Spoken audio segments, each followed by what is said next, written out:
destabilizing multiverse. It is crystal clear to me now. In this eternal moment, The story has only begun, and we were merely the prelude.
Meow Wolf Live is a chance to interact with the artists and individuals that create our exhibits.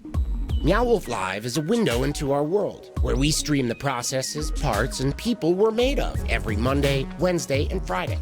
Meet Meow Wolf is an interview-based show that focuses on our many Meow Wolfers and what they do, one at a time. Wolf Watching is a peek behind the curtain at the work and individuals that make up our exhibitions. Couch Out is a celebration of indie video games and the joy they generate. So tune in every Monday, Wednesday, and Friday as Meow Wolf Live streams itself to a monitor near you.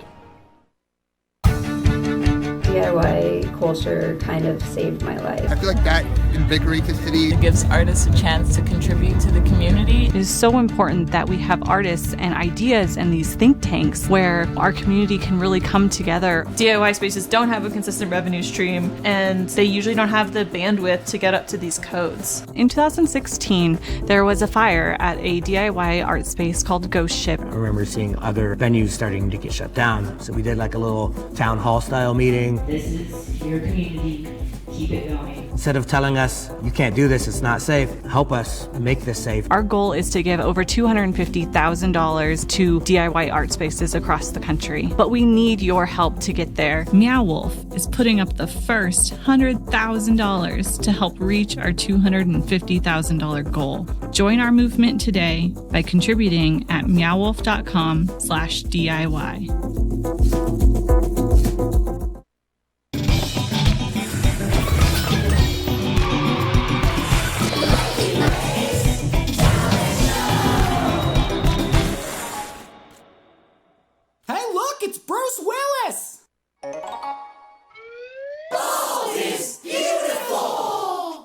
Put your hat down, Abe.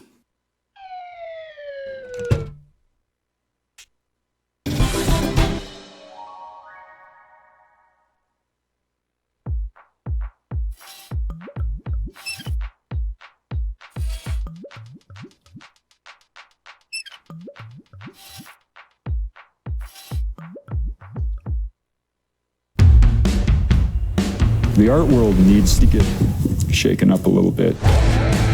It's time for us to just be an agitator. We don't know what we're doing, and we don't care. We didn't want rules. Not only is this crazy, but it's possible. This is the new art. It's incredible. Meow Wolf have done something truly unique.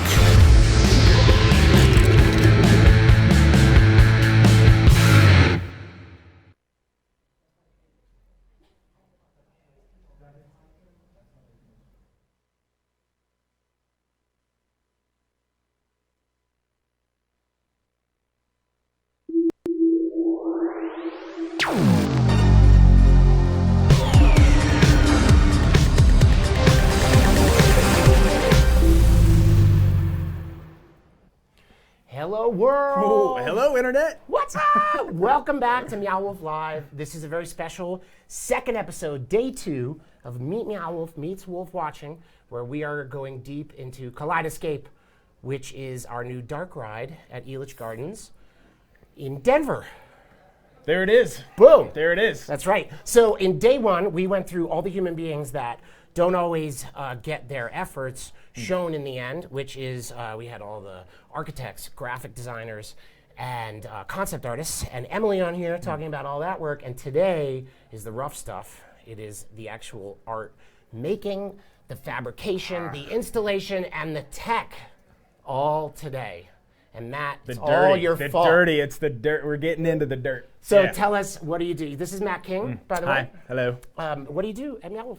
Whew, man. So, co-founder of Meow Wolf, and currently hold a title. So we had it up there. Well, yeah, we don't need to talk about it. So I work with a team of people such as yourself. Right. We iterate in all different kinds of ways with different people, and we sort of sculpt out what the ideas are that are going to manifest out into the physical world. Right. So you don't care about every shred up front. You think about the bigger picture, the spine, as it were. Yep. So for something like a dark ride, which you had never done, have you ridden one before? Ridden many, have always wanted to do one, talked about it, thought about it, dreamt about it. Yeah. Well, that's amazing. So you wanted to do this before you had the opportunity? For years. And you guys talked to Emily last week. Yep. Emily, myself, and a couple other long-term Meow Wolf people have talked about doing a dark ride for years. I love it. So being offered this opportunity, we jumped at it, and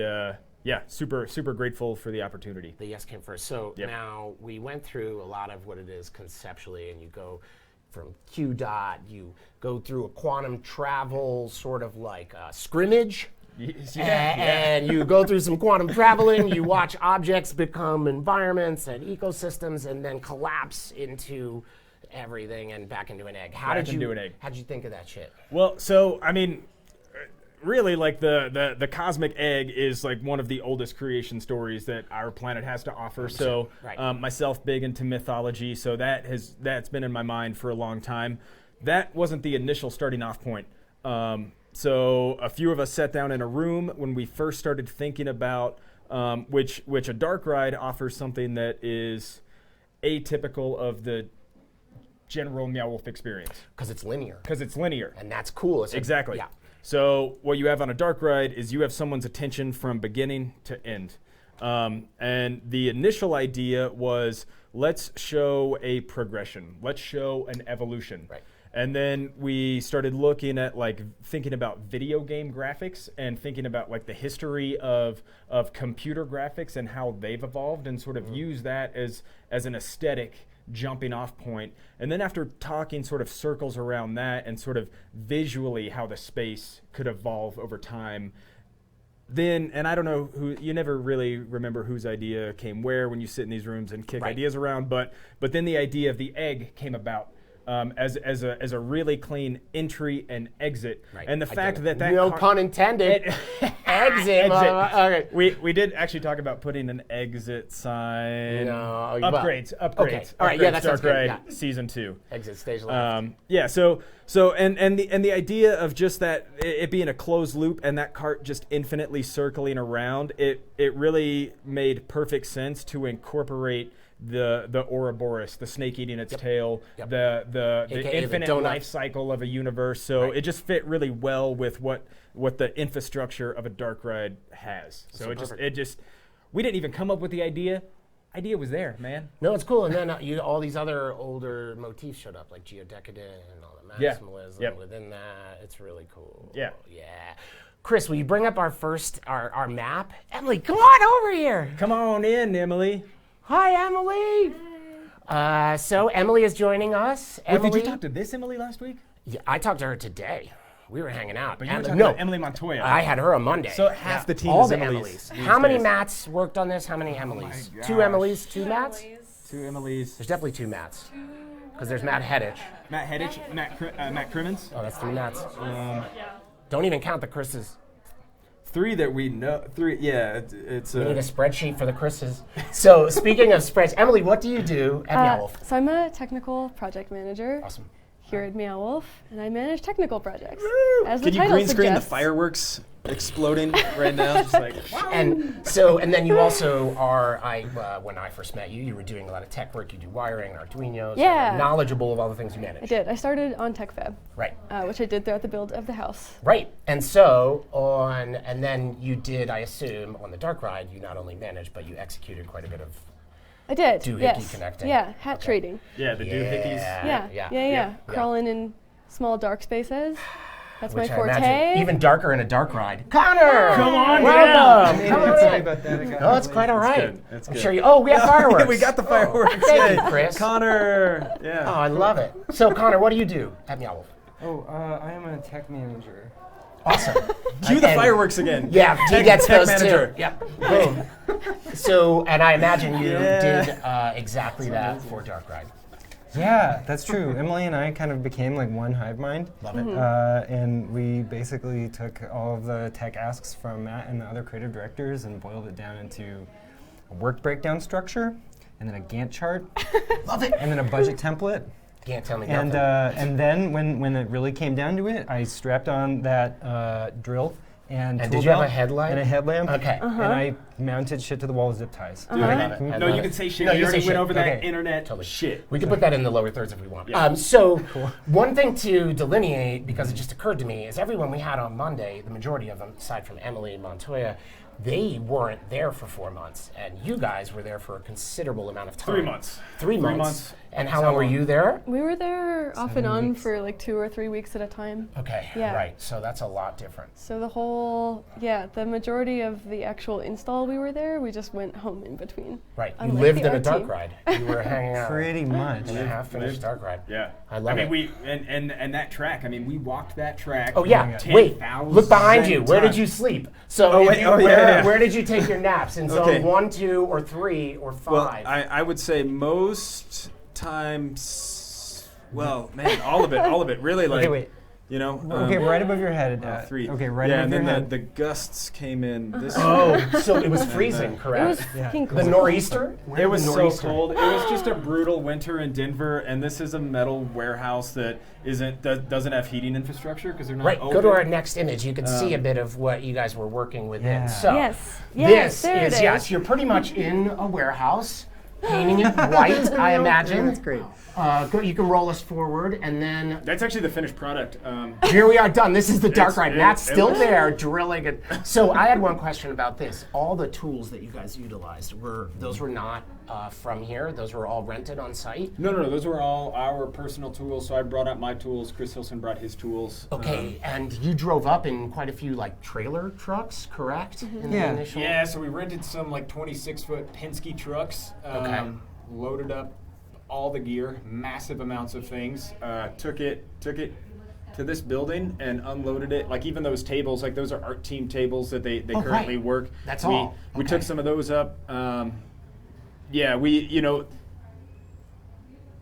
was a tight budget. So every place BYO budget. Exactly. BYO, Yeah, it okay, was. right. Yeah. Okay. So Chris, go to the next one, and I think we get into. So this is you painted it first. I'm just gonna be an idiot and say that That's out an loud. external. No, so this particular zone, it kind of goes zone by zone. Yeah. The ride that was there, all of the walls were black because it was mainly just about Haunted House. Haunted House, Ghostbusters Ghostbusters 2, the sequel. The sequel. Bobby Brown did the theme song. So a lot of the walls, because the building's 10 years old, a little dingy, so all of the walls that we wanted to remain black, we repainted black. And then, for example, this room, which is not black, this is zone 3, that's right? the primordial planet zone, which was Scott Geary drew most of the image. Benji Geary and Katie Kennedy colored them in, and then we blew them up and printed out Digital print. vinyl. Yeah.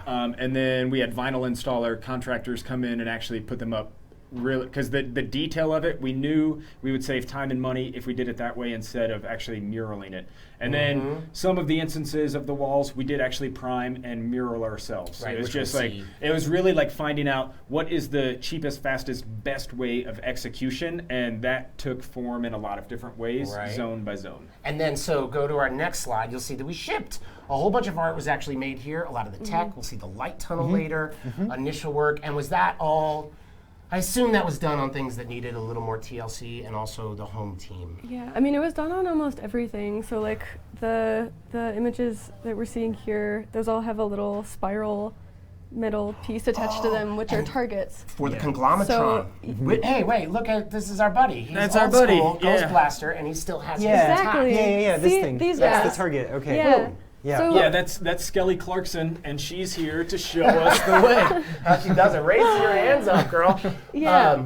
That's so cool. So I didn't actually notice that, Emily. That's great. So these are actually, that means they are all actuated yeah. sculptures. So what we did was take all of the animatronics back to CAT and then had our infamous Danny Bozzo test each one of them for functionality and timing here at CAT, and then shipped them back where they were plugged in again. To just like, big umbrella stuff, you're having to work with whatever the actuation movement was. You couldn't really change that stuff. We did in some cases. And some of them we did. Most of them we left the actuation the same. At least as far as like the linear movement of the actuator.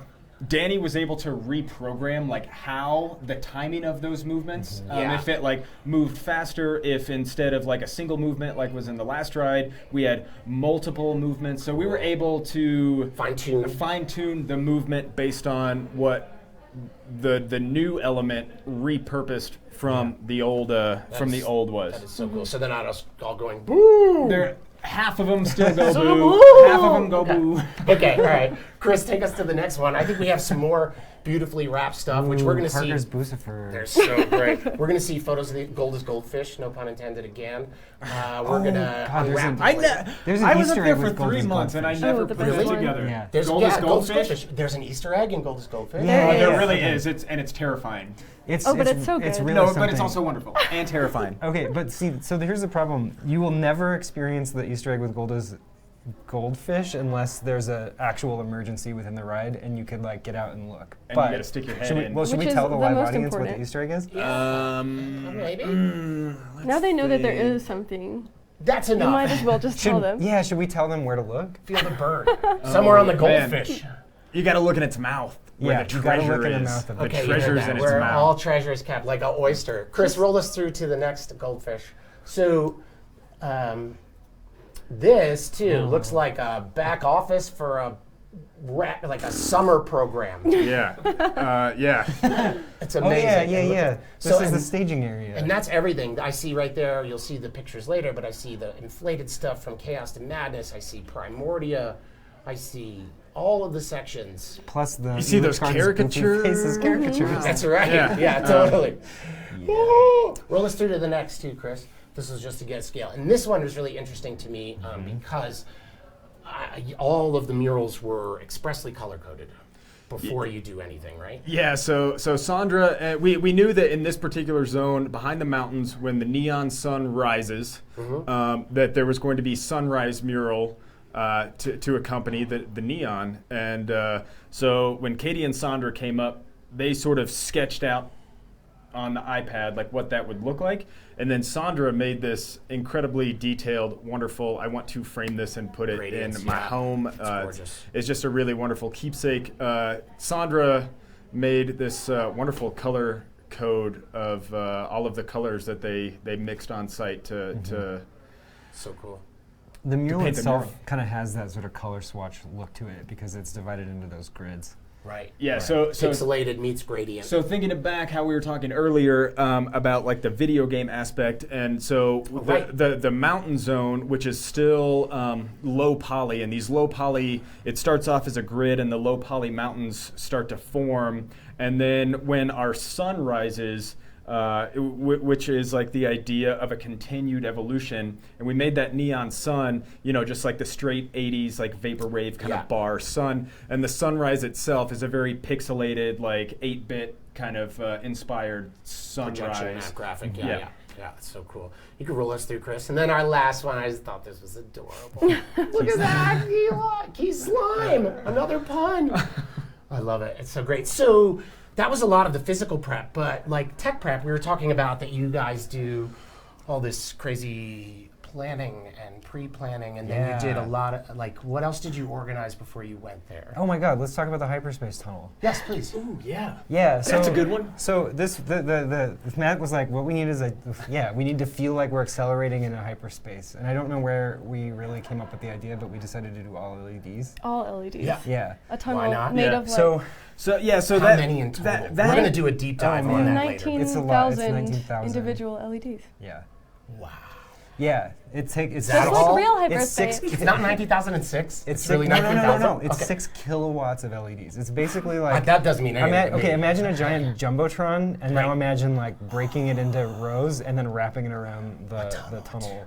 Yeah, it's a jumbotron's worth. See, that means everything to me. That I'm like kilotons. I don't know. And we basically we designed it because we had to go really fast for this one. We designed it on almost literally a napkin over over Thanksgiving break. Yeah, that is amazing. We were like, wait, whoa, how should we power this cluster of LEDs with like this power supply or whatever? And we would run the numbers and be like, wait. No, that would be 100 power supplies. And then we'd throw that away and then start over. I have photos of some of the draw of power that are amazing. Do you guys have pictures of the hyperspace tunnel in the factory? We'll do it. We're going to have you back up for a whole deep dive on that. And then one of the things that Britt brought up to me yesterday, who did the architecture and design, is that most hyper light tunnels go straight.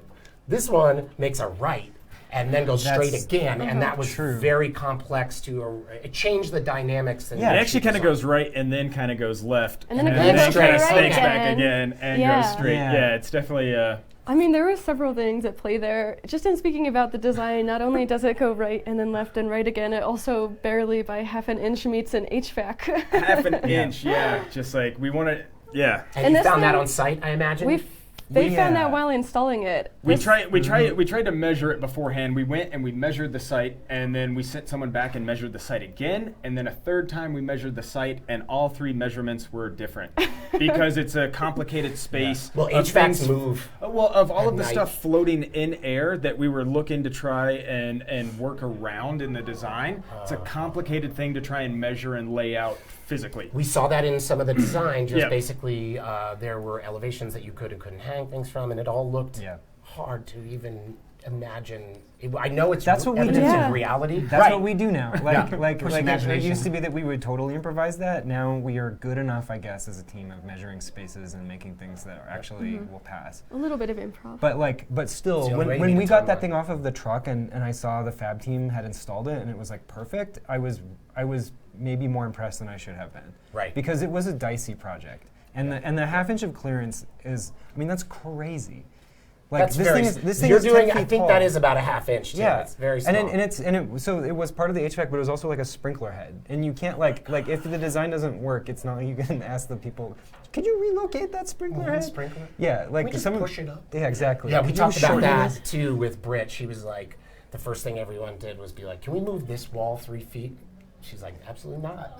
The walls we have are the walls we need. Yeah. And it's very interesting, all the parameters that come, even though linear. That was like, that was an interesting foot into the door into the dark ride world where we repurpose something and most of it you cannot change. Right. That really, like, our idea, regardless of the concept, is strictly driven by the layout of the space. Right. That we just cannot change. And so our next slide, if we go in, we're going to go straight into Zone 0, and that sort of, look at my man's. Yeah. Oh, it's Professor Fierstrup. Professor Fierstrup. Next week's host. Next week's host. Yeah. And he's greetings, friends. He's the crazy professor who makes Pinocchio. Wait, this isn't, to be clear to anybody who's watching, this is not our thing. This is the original figure. Yeah, this is Ghost Blasters. This is the person who showed you how to get through. And now if you go forward, our next slide shows you This is him with no skin. We took his skin off. Yes. Took his teeth out, which is really creepy. He had real teeth. Did you guys talk about those teeth? Yesterday. Weird.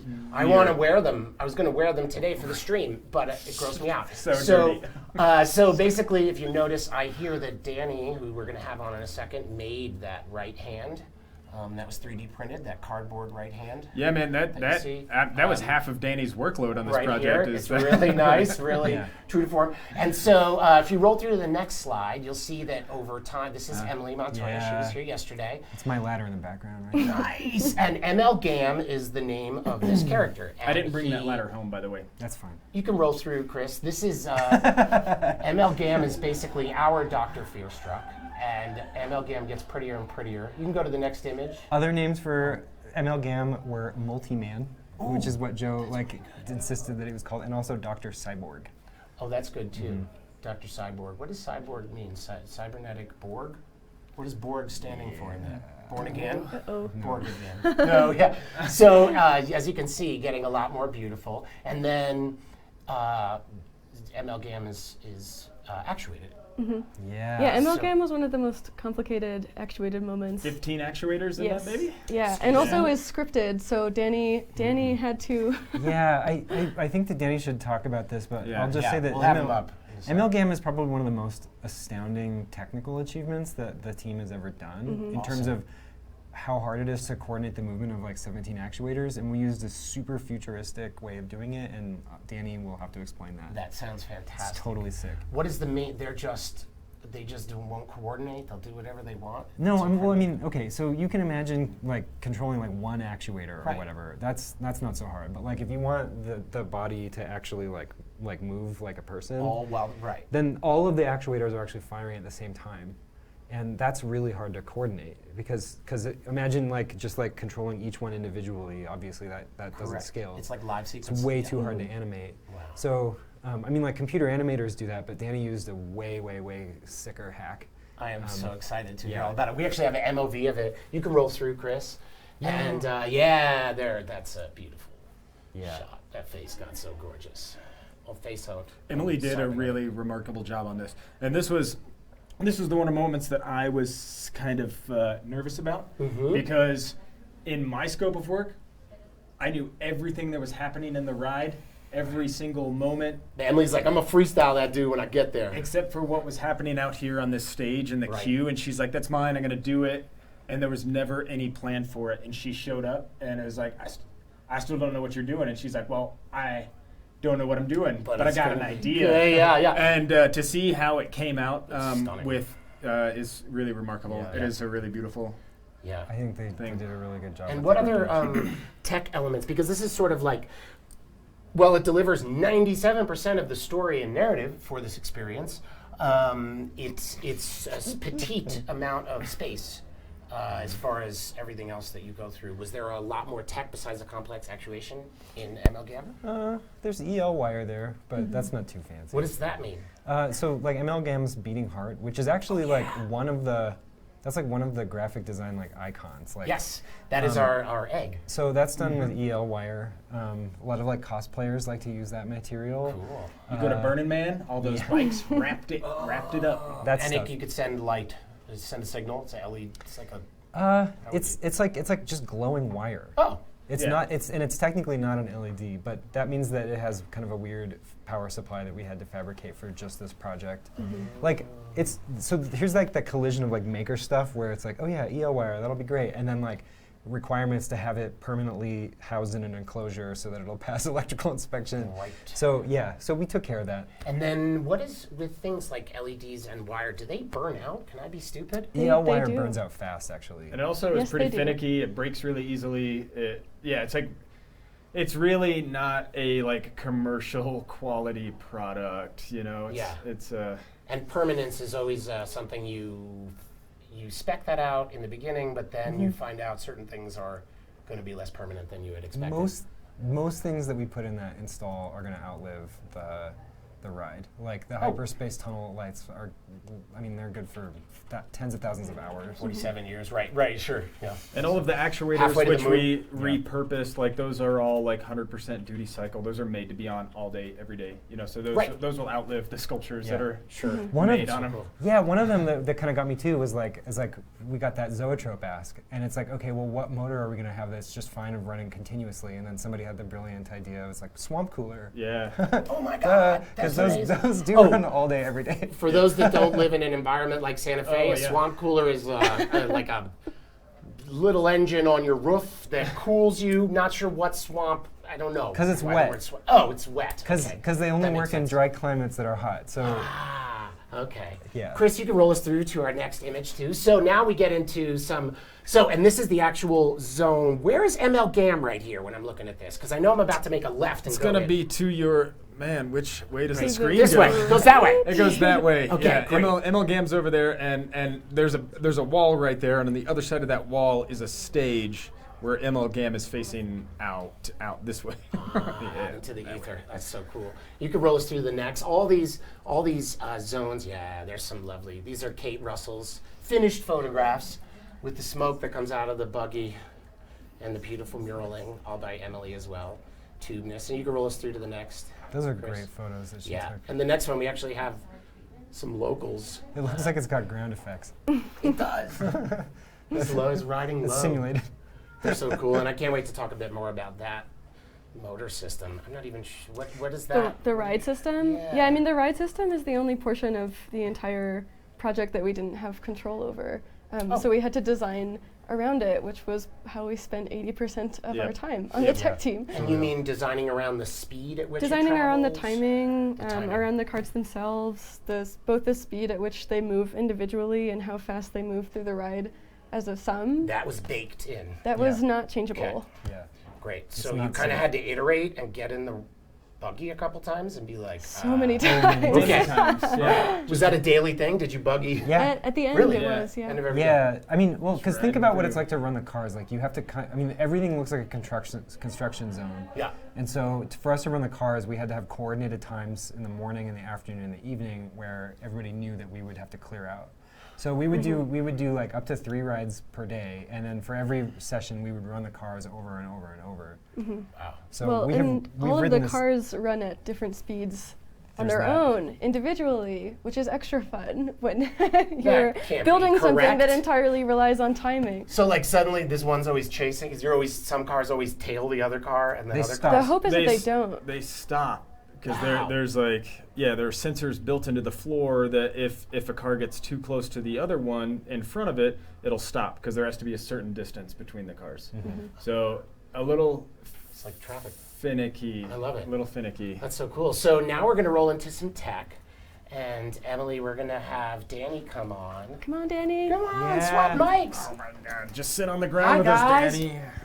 So... now we're going to dive a little bit into Connor. Thank you, Emily. Sure. See you in a minute. Do you want me to get out of here? So, no, you're staying for us because we want to talk a little bit about what we want to talk about here is this system redo. Yeah. So you guys had you said new network? Yeah. So the old ride had this kind of way of behaving where things were always kind of localized. You'd shoot a thing and you'd get an effect right there, a sound right there, some lights or something right there. And what we want to do for the ride is make a lot of global stuff happen. Lighting changes, sound changes, and stuff like that. So to make that kind of change in the system, we had to bridge the gap between the old network and what our new network was going to do. Right, because you're sending multiple signals. It's not just this mono relationship to the laser pistol. Yeah, it's pretty complicated. There's there's brake beams, which is a sensor that detects when a car rolls around. There's the guns and the targets. There's kind of lots of things happening at once. Oh, that's interesting. And then you are cueing, just to be clear, visual and lighting and projected responses, musical responses, and then animatronic actuated responses. Anything else? Or those like the 3 umbrellas? Fog machines. Fog machine. Bring the fog. Which was the most butt pain? The whole system with the shooting the guns and the targets is tricky. It's complicated. It's finicky, but we wanted that to be part of our experience, so we had to make it work and solve a lot of tricky technical questions. Oh no, your mic. I will just say we didn't really want that to be part of our experience. The guns, but you gotta keep the guns. The guns and the targets were there from the previous ride. If it were up to me, I would have eliminated them entirely. But they wanted to see the target still in. So I like that you guys. I heard that instead of using it as the traditional pew pew gun relationship, it's an animator. It's like a reanimating laser giving life to universe as opposed to shooting. Yeah. ducks. So our instead of gun, like our conglomeratron. Gotcha. You say it. Yeah. Shit. Yeah. Adds energy to the universe. So you yourself as a participant are helping evolve the universe. Yeah.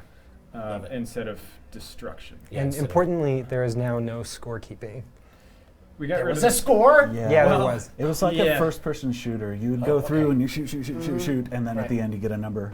How killer you are. Were you like refining the radio? Can you refine aim? Was that a parameter? We couldn't mess with. It's almost a black box. That whole gun and target it's a system. hitbox. It was Okay. No. It was a black box. It was something that just worked, and we couldn't get inside to figure out how it works. Sorry, the engineering black box, not the video game black box. Right. That is so interesting. So we just kind of had to deal with how it worked. Wow. Don't fall. Just a major cramp in my foot right now. It's too much work. Here, what if we stand up? I mean, just we stand until we get our images. Okay. So, Chris, you can bring up our first tech image whenever you have it running. So this is our zone, and I brought this up. So, and you guys didn't do any altering of how the cars run. That system was intact. You didn't have to touch. You had to deal with it. It was rigid. Yeah, that's like a pre-engineered system that you don't want to mess with, and that's hard too because sometimes those didn't work like they should, but it's like out of our hands. Right. But anyway, it's more like error on an old machine or something. Like when people kick. I've never kicked a jukebox. I hear that fixes to get it to work. Yeah, whatever, like the fonts. We saw similar techniques. You were still kicking. Okay, so if you go through to our next image, I believe we have the boards of life. And these, I know that Haas worked on. And so tell us a bit about, what is this? These are not Arduinos. I have to correct the record. These were, actually you designed the board, right?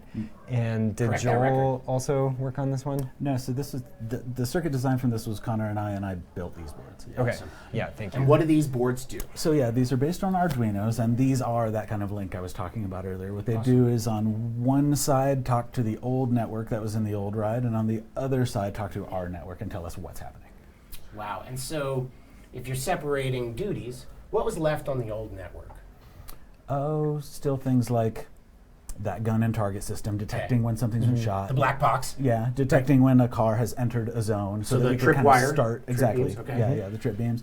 And then the new, more articulated multi-signal stuff, lights, projection, music, all on the new network. Would all be on the new. Okay, so cool. You can roll us through, Chris.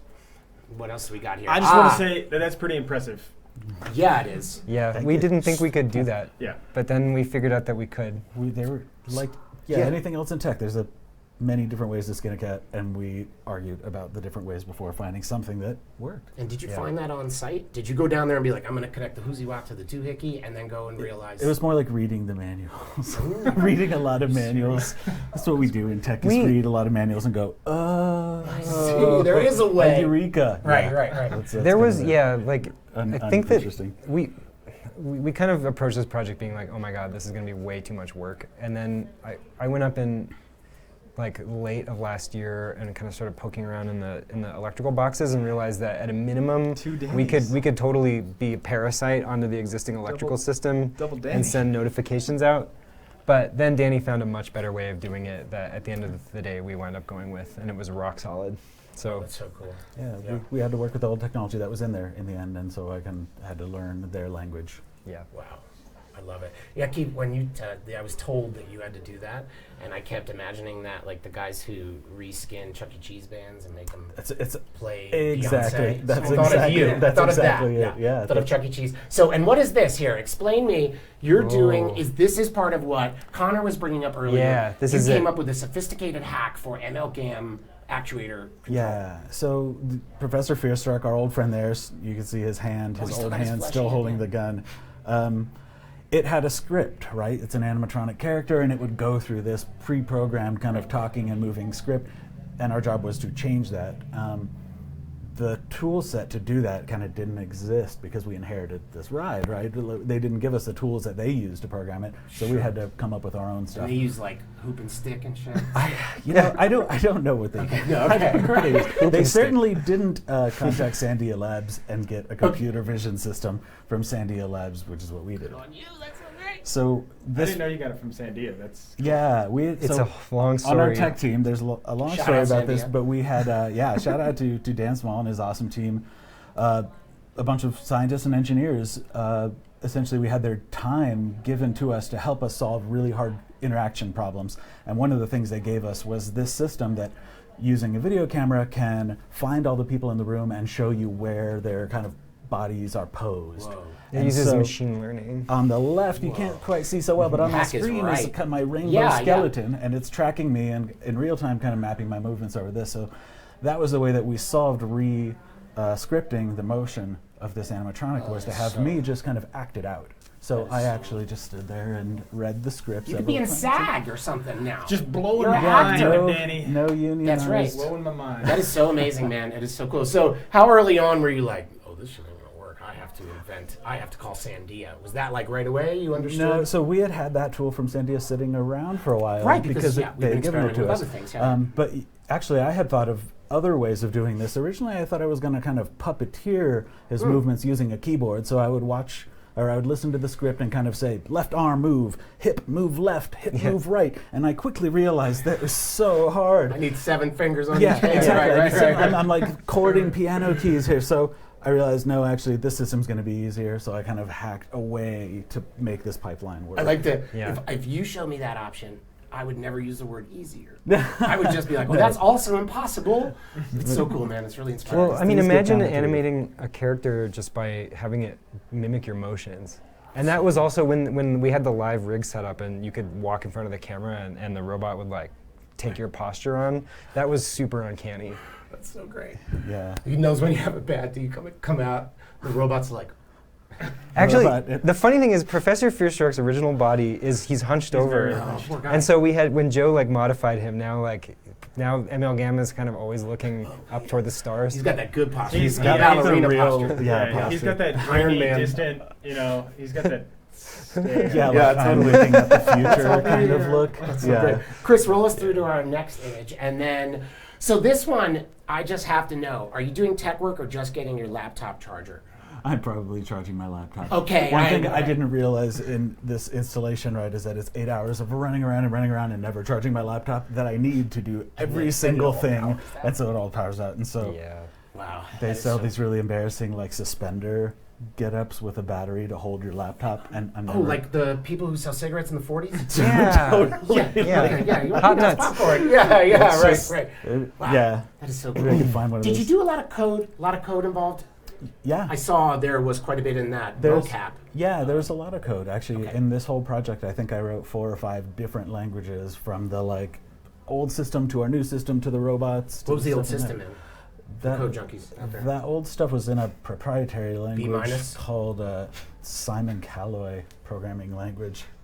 Yeah. I'm not making that up. That's amazing. Sounds like you might as well be. That's really great. Wow, that's so Yeah, but tell them what we did in this It's a thing. very Chuck E. Cheese-ish language. And this, which one? Chuck E. Cheese? How did you, all the animatronics from Arduinos. Chuck E. Cheese are probably programmed using that old language I just mentioned.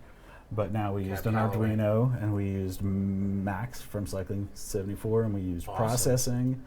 And what else did we use? I also want to just shout out that Danny wrote a computer program to generate the other computer programs for maximum consistency. So that was what? That was another fun part. This is really the ride, meta. there's not just one computer. There's about 20 different little computers in every room, and each of them has to have its own code that says, "Oh, I'm connected to the snake, so I've got to remember to move the actuators in this order and this timing." And so that's 20 different pieces of code I kind of didn't want to write.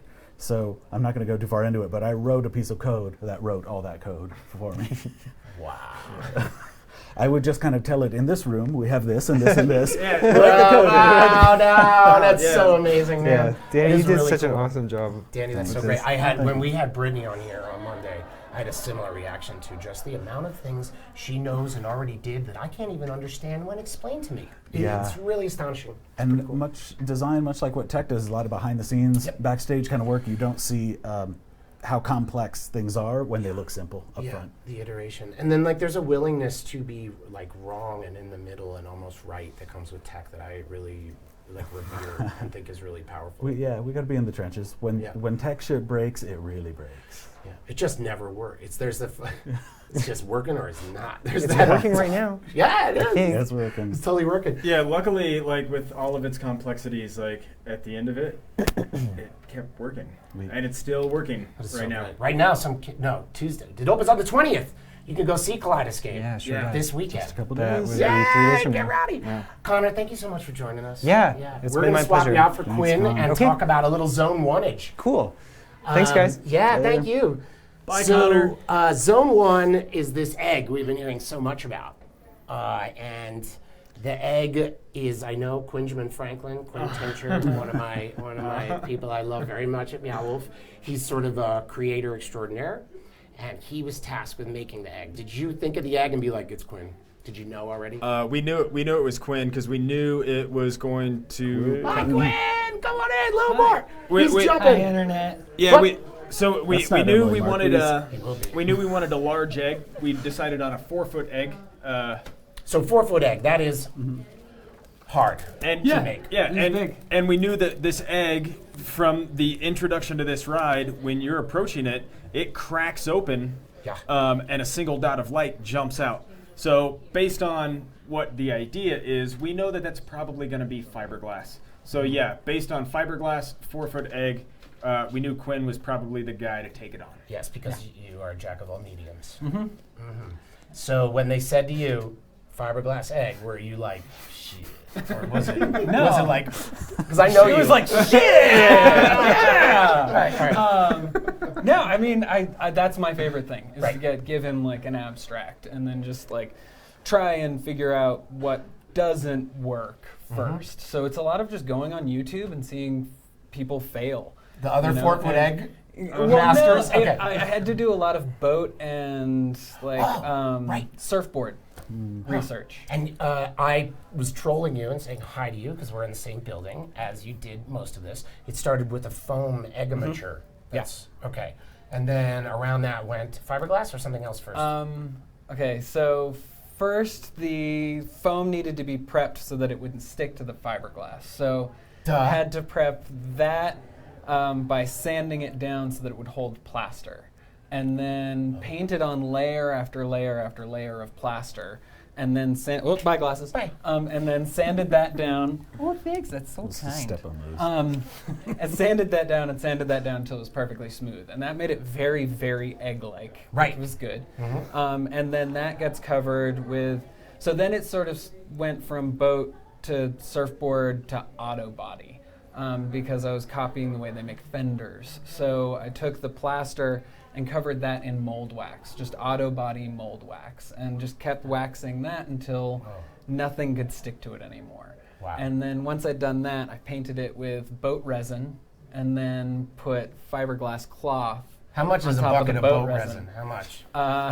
50, 60 bucks? No, 2 gallons of good boat resin. There's good Yes, boat good. resin. No, I want the shitty good boat stuff. resin. Okay. Good boat resin, which doesn't yellow and will not build up a bunch of heat and melt foam, is about $180 for a 2-gallon kit. Now, did you know to go good boat resin, or did you go low rent boat resin and use your foam? I need to know. No, I watched other people fail first. Oh, good man, good man. YouTube, Shout out to YouTube. Yeah, YouTube. One of so many amazing. failures. Chris, you can bring up our first slide whenever you have it. Eggs. Eggs. So look at this. That's your egg, and you made 2 at once. You made these eggs from one mold, so they were identical. Yeah. Right, and that's even though they don't sit next to each other in the dark ride. Identical is you need your heart to know.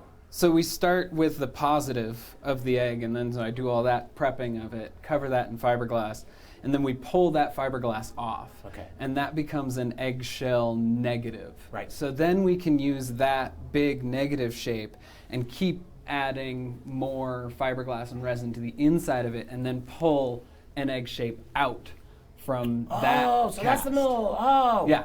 I get it. Mm-hmm. So then the fiberglass went to Denver. and then you end up with that nice it's still translucent sort of Duh. finish. Yeah. It's still fiberglass. I get it. Okay, right, cool. Double fiberglass. That is so cool. And then how'd you go about that cut line? That was you just kind of decided, I thought a lot about the actuation and cutting it in a way that it didn't get in its own way as those cracks separated. So you did not freestyle.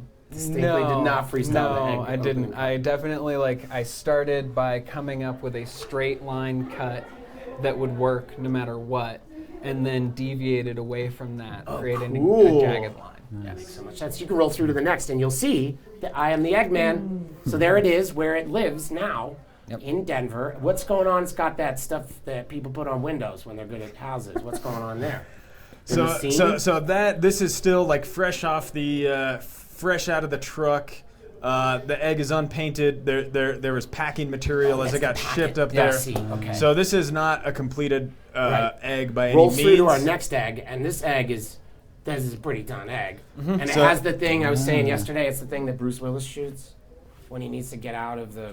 The tank the big he'll container. shoot these CO2 things. Oh, the CO2, yeah. Yeah, sorry, not the egg. Bruce Willis doesn't shoot the egg, or at least I haven't seen that film. This pneumatic? Yeah, Okay, yeah. So this, Danny, you want to tell us a bit? Is this all the pneumatics are using air? No, well, that's our welding machine that we have. That's not. That has nothing to do with anything. That's not scuba gear. So that we rolled around, and when Chris Hilson comes on later, he did most of our welding on site. But awesome. That's our welding machine. But all the pneumatics that we have here are on a centralized air system. Okay. Yeah, that was part of the ride already, right? They had a kind of centralized distribution that we could tap into. And just move stuff around. And was the egg pretty straightforward for you in pneumatic land? Yeah. So Joe and Quinn had the hard jobs with the egg, like the physical part. It's big, it's unwieldy, it's got to move smoothly. Right. Yeah, and it's big enough to hurt itself if it moves too fast. And one time on site when we were testing it, it did move too fast, and it just flew open and it crashed down. Oh my God! Joe's back there laughing. They got crazy. Like Hungry Hippo and shit. Almost exactly like Hungry Hippo. Oh man! And is there anything in the? As far as I understand, in Zone 1, taking an arm off. You just projection map. This egg opens, and projection mapping is the action that happens. So there's nothing in that egg. There's nothing in it. In the first egg. In the first egg. Yep. The second egg, we got a whole zoetrope. Yep. Which is a fun word to say. You don't get to say it enough. That is so cool. And that's all for our egg. It's really straightforward. Yeah. Love it. And so now we're going to go on to Zone 2. And we're gonna swap you two beautiful men out for some lovely people. Thank you so much, guys, for joining us. Bye, guys. See you soon. Yeah. So now we're bringing on Joe and Chris Hilson, and I know Chris Hilson worked with you. You were all purpose on this. You did a lot of fab and help. So my particular role when I was up there was one, understanding the entire scope of work. So I led the team of people every day. 9 o'clock, we had a meeting, and they're the general art team people that are there every day for the 3 months. Mm-hmm. And then when sound came up, tech came up, intermittently. They would include themselves in that. They would include that in that meeting. And based on how we sort of planned out the total execution over 3 months and when they were coming in, I had in my head every day, what do we need to do? And a lot of that had to be adaptive to actually what got done during the day and the each day, which was its own struggle.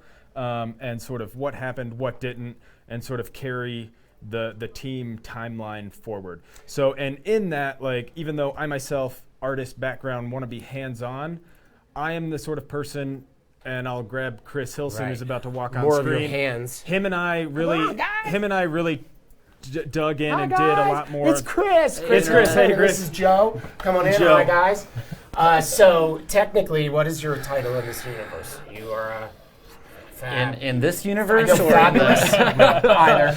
I'm an artist for Meow Wolf. That kind of sums it up. And you do but you do fabrication. You yes. Do a lot of, you do all the levels of art. Yeah, definitely. I mean, traditionally, Meow Wolf, we always had to kind of teach ourselves how to do whatever we needed to do. Right.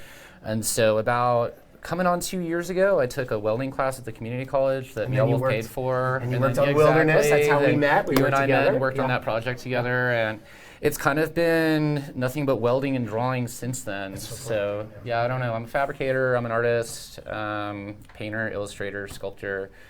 Kind of just do what they ask me to do. Yeah, cat owner. And Joe, what do you do? Yeah, I'm the lead fabricator, one of the lead fabricators at Meow Wolf, and mostly dealing with like things that move and air. And air. So all the airplanes, all the dirigibles, all of the hang gliders. That is so cool. I'm really glad to include you on this because the stuff that I've seen you do is pretty amazing. Thank you, thank you. All right, so Chris is going to take us into some of our zone toury. And this is... So this is the mountain zone where it's all geodesic. There's a lot of moving mountains, which you worked on, and then Chris, I know you did. What did you have to? How did these get? Were they bolted to the ground? What's going on with all of this?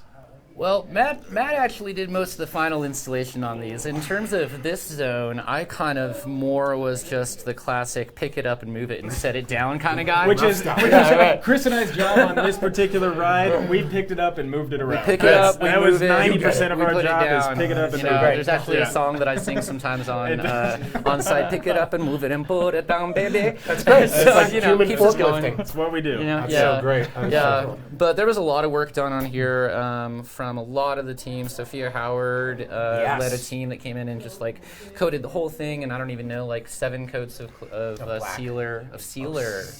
Yeah, explain me why a sealer? What's going on there? So all of these the neon pink lines that are our grid. You can roll through, Chris, and we'll see. That's all UV gaff tape. Right. Right there you go. Because we wanted those lines to be Grittery. perfect, and so instead of painting them, we use gaff tape. And because this ride needs to be permanent, and gaff tape doesn't stick so well. I was going to ask. So you sealed on top of the gaff tape? Yeah. We sealed it. Layer after layer. Were you getting streaking and polyurethane? Oh. Actually, not streaking. Smells great. Really healthy. Not streaking. Yeah. Respirators, 45 on, 15 but one off. of the complications that we did face is because the building was so cold, even with our diesel heaters blasting in there, and especially on our timeline, was deep cold. The polyurethane was having a difficult time curing. Yeah. So because I mean, we were doing this again during the last couple of months, so it's winter, right? And Dead of so winter. in the warehouse space in the building, right, it's about 10 to 20 degrees colder than it is outside. So if it's 12 degrees outside, if it was 12 degrees outside, we'd come in the morning and our water bottles would be frozen. Yep. That was the From kind the of day site before. we're working on. You know, we're all wearing insulated thermal bibs I and see. stuff. There's some pictures of you guys looking adorable. Yeah. And like looking like you're going out to have a BB gun fight in the woods or something. Yeah. Totally. You can roll us through too, Chris. Wow, so I had no idea. Now then, are these this gaff tape, is that also coated on all of the 3D sculptures? It is, yeah. Same process for everything. Yep. Wow, I don't see any of that. I don't see the coating. That is really well done, guys. It is really well done. Yeah, totally. And right now you just see it with the house lights on in the photo, but when it's under just black light, and especially after we painted the floor, the mountains is really all you see rising up out of the grid, and we achieved the effect we wanted. Right. And then Joe, what's going on here? This top, that's going to come up, right? Yeah, and the guy by Hilson's head is going to come There's up. 5 actuated mountains in that section alone. Wow, good sentence. That needs to be a T-shirt. 5 actuated mountains in that section alone. So, and were these hard actuations or or the easiest for you?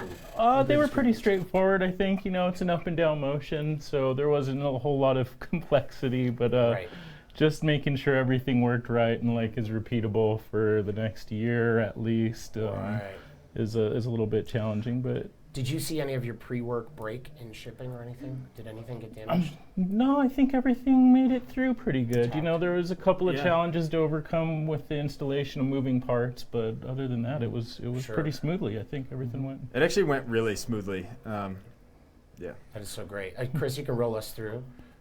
Oh, this. Who did now, this is a... What is that, tacos? That's tacos! What is that, tacos? Those are metal tacos. Came from. Isn't that, wait, what's this right here? What's that, taco? What's that, a taco? Heavy branding. So, so looking at this, though, this is a good credit spot because I know you fabbed some of this, but other human beings at CAT helped that weren't on site. Yeah, you know, Sophia, Brodsky, Jeff were all key players in putting this guy together, and we get a lot of stuff like this. It's like a metal origami kind of stuff, and then it's more like puzzle making to put all this stuff together. Is that 3D printed? Explain me a bit about how well, that got like that. It starts its life off as a 3D model, and then it kind of gets triangulated so that each facet is a triangle, and then it gets unfolded so that it's basically like real metal origami. You know, you got to fold those shapes into a new shape. So we take a flat sheet of stock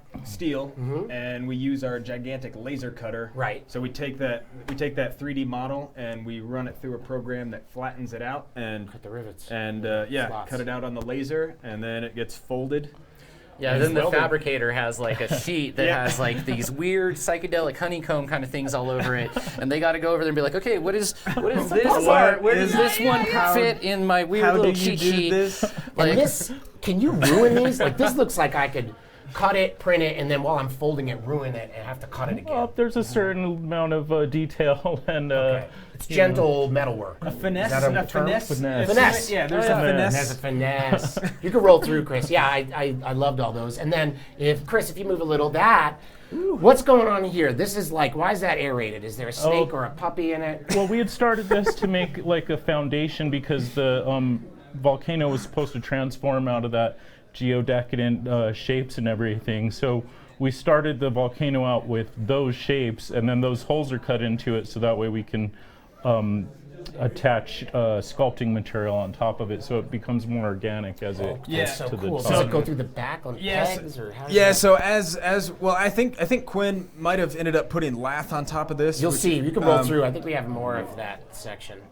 Yeah. But so here's Quinn in action starting. So as the idea of going from a low poly world into a more manifested 3D realized world, we thought the volcano would be a good transition point because it's exploding life out. Really cool. So to really hit the low poly on the ground, and then to have it a lot more 3D realized at the top.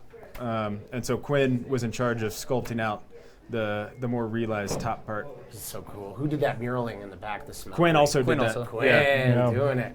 That is so cool. Will you roll us through to the next? I think at this point too, now we are gonna swap you guys out for some of our muralists. Sweet. And share what they did. Thanks so much for being on. We'll see you guys in a moment for more fun. Guys. Okay, so here we go with muraling, and this, unlike, we're going to see Primordia next, which is the next zone. We explained earlier that was a complex 3D printed vinyl mural made by all these nice people. Yep. This, though, all by hand, and you chose to do that. Why? Were you not scared to do this one by hand? Did you just want it like that? Well, I mean, in any of the, and I'll show you when we get to Primordia as well, because actually some of the vinyl didn't get printed, that we didn't account for the exiting door into the next zone. We have photos of that. And these guys actually painted a seamless version of a painted mural that connects to that you will never. So in any time we are not afraid of tackling mural through painting. We have very talented painters. Just the detail of the Primordia zone, doing it small and blowing it up on vinyl saved us time and resources to be able to put those painters on something like this. Right. But this detail spoke to something we could do in the time that we have. Definitely, yeah. That's so cool. All right, Matt, we're going to swap you out for DJ Benji. I'm out. You're out. We'll see you soon. You'll be back. You can't go forever. Hi, guys. Bye, Felicia. Soph and Jayla, welcome to the stream. Hello. How are you today? Good. Yeah. So we are getting into all the hard work that you guys did. Some of all the hard work that you guys did. And so this is, I think that's Benji on a ladder. He's going to be in a second. Yeah. Soph, is that your hoodie? That's like blurry Sandra? I'm right there. Okay, that is so. Sandra. Hi, Benji. Yo. Come on in. I got some crucial information. Oh, man. Oh, yeah. Yeah. Also, we're going to pause real quick to promote. We have, if you put, come on in. So there you are. There he is. Whoa, look at that. Wow, how'd you get it right under me? That is your name. You got it right under me. Okay, yeah. Wow. Looks good on you. Sick. If you guys type Dark Ride, it's a special discount code. You can get 25% off of all of our Meow Wolf merchandise on our store. There's links in the chat. Go do some dudding. Get yourself some stuff. So, speaking of Dark Ride, look, Benji, you're on a ladder. Oh yeah. You're so tall. I'm surprised you knew. I remember that. Yeah, I had to do those top bizzes a lot. Okay, so guys, what? Give an arm. Okay, really quick, I have to bring up one fact that I learned about you guys painting. There was a bunch of photos I went through where everyone's painting in the dark. And I assumed that was like, headlamps. well, I assumed that was one moment of one day where it got dark. But you guys had to paint in the dark often, correct? Yes. It got darker and darker as the project went on because they needed to test lights and mapping and tech. And it's a dark ride. Yeah. So it's gotta be dark, right? You gotta live make up to sure it itself. works all right in the lighting. And and you are doing, as you can see in the back, well, that's not the most subtle work that you are doing, but it's pretty subtle color shifting, and you're doing that in the dark. Fun or not so fun? I mean, we were doing the colors with like incredible detail in the bright light, like trying to get the perfect shade. In the dark, you like don't really see it that much, which is too bad. But that's so cool. Jayla was smart though and had the headlamp. Yeah, I wore a headlamp all the time because the lights would come and go. But as long as you can see like the 1 foot in front of you, it's like a screen. It's like a monitor. You You can have do it. right, Yeah. You know your base. Yeah. Pantons, that is so cool. You gotta bow. That's amazing. So, Chris, we can roll through the next image. So, here's Benji. Benji, look at you. Is that your painting face? Yeah, I do that all the time. Is that a jawbreaker? I'm actually, That's his I'm tongue. really surprised that it wasn't just me going like, Usually it's all You can tell I'm doing a good job because, you know, it's like the grosser, weirder faces you make. Focus you're like, face. You're doing a really brutal straight line. You're holding your breath in that photograph. I would bet money. And all of the straight lines are done by hand. We didn't tape this mural at all. And all of the pixels are done by hand. We are going to get in our next photo, I believe, brutal. is exactly Yeah. that. Oh my God. So, that was me. How many did you do? You want to throw a number out at people? Dude, there are thousands and thousands of squares on that. How long did you spend just putting squares on this mural?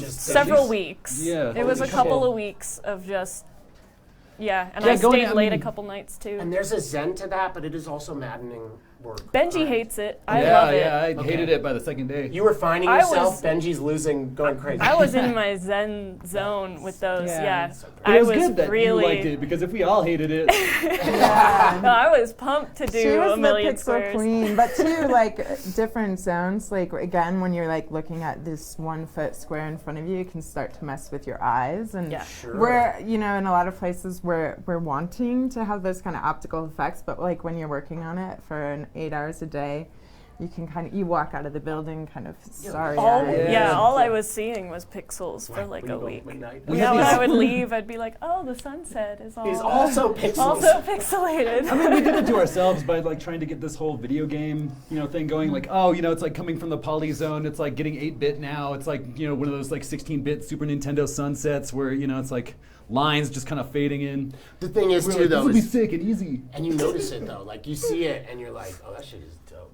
Yeah. It's after you look at it for one more second, you can tell it's hand painted, and it's even cooler. Yeah. We had stencils too that were actually like laser cut out of metal, and so they were really heavy. And when you were like on a ladder in the dark, kind of like holding up this heavy metal thing, and so you were like, I'm just gonna paint it. I'm just gonna paint it square. So at a point you went freehand. I was like, right away. screw the he was very he was trying as hard as they made it for me. I want and I just jumped in there with the paintbrush and was like, this is the right size, like beep. Yeah, so it was baptism by flames, by pixel flames. That's going to hell. That first Isn't year. that what that's called? Baptism Our by first flames. baptism. Chris, you can take us through to our next little baby.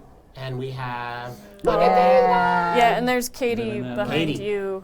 Katie did a lot of taping. Yeah. Katie did all of that taping in most of that front room, and then I had to actually fix a whole bunch of it because we used a water-based sealer to put it on the walls because it's non-toxic, but it didn't work. The water made the tape like constrict, and so it literally peeled. Changed. Oh, it peeled. They peeled off the wall or like curled. Oh, did you come in the next morning and be like, no?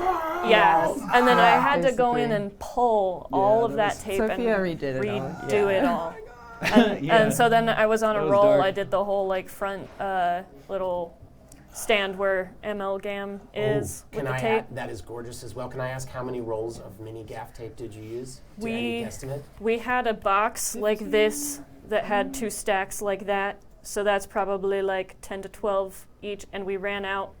So I'd say it was somewhere around like 30 rolls of this quarter-inch. It looks like it's even gaff. more, to be honest. Yeah. We can roll through to our next one. I think it's DJ Jayla ripping it up. Yeah! Headlamp, you got it. Yeah. So did you do most of these punch-away clouds? I don't know the technical term. Yeah, I ended up doing, it's kind of like a drop shadow, but more of a highlight. Threw in some UV paint there, so there's really pop, and kind of changed with the color of the wall. You go from like a purple to a pink, and then as you turn the corner, you go through the door, and again, we created kind of a shift into a green. All of those we were have fixed that too. If you roll like through, Chris, I think we have, it might be the very next photo. Oh, we have more paints. That's nice. I did a whole bunch of those. So beautiful.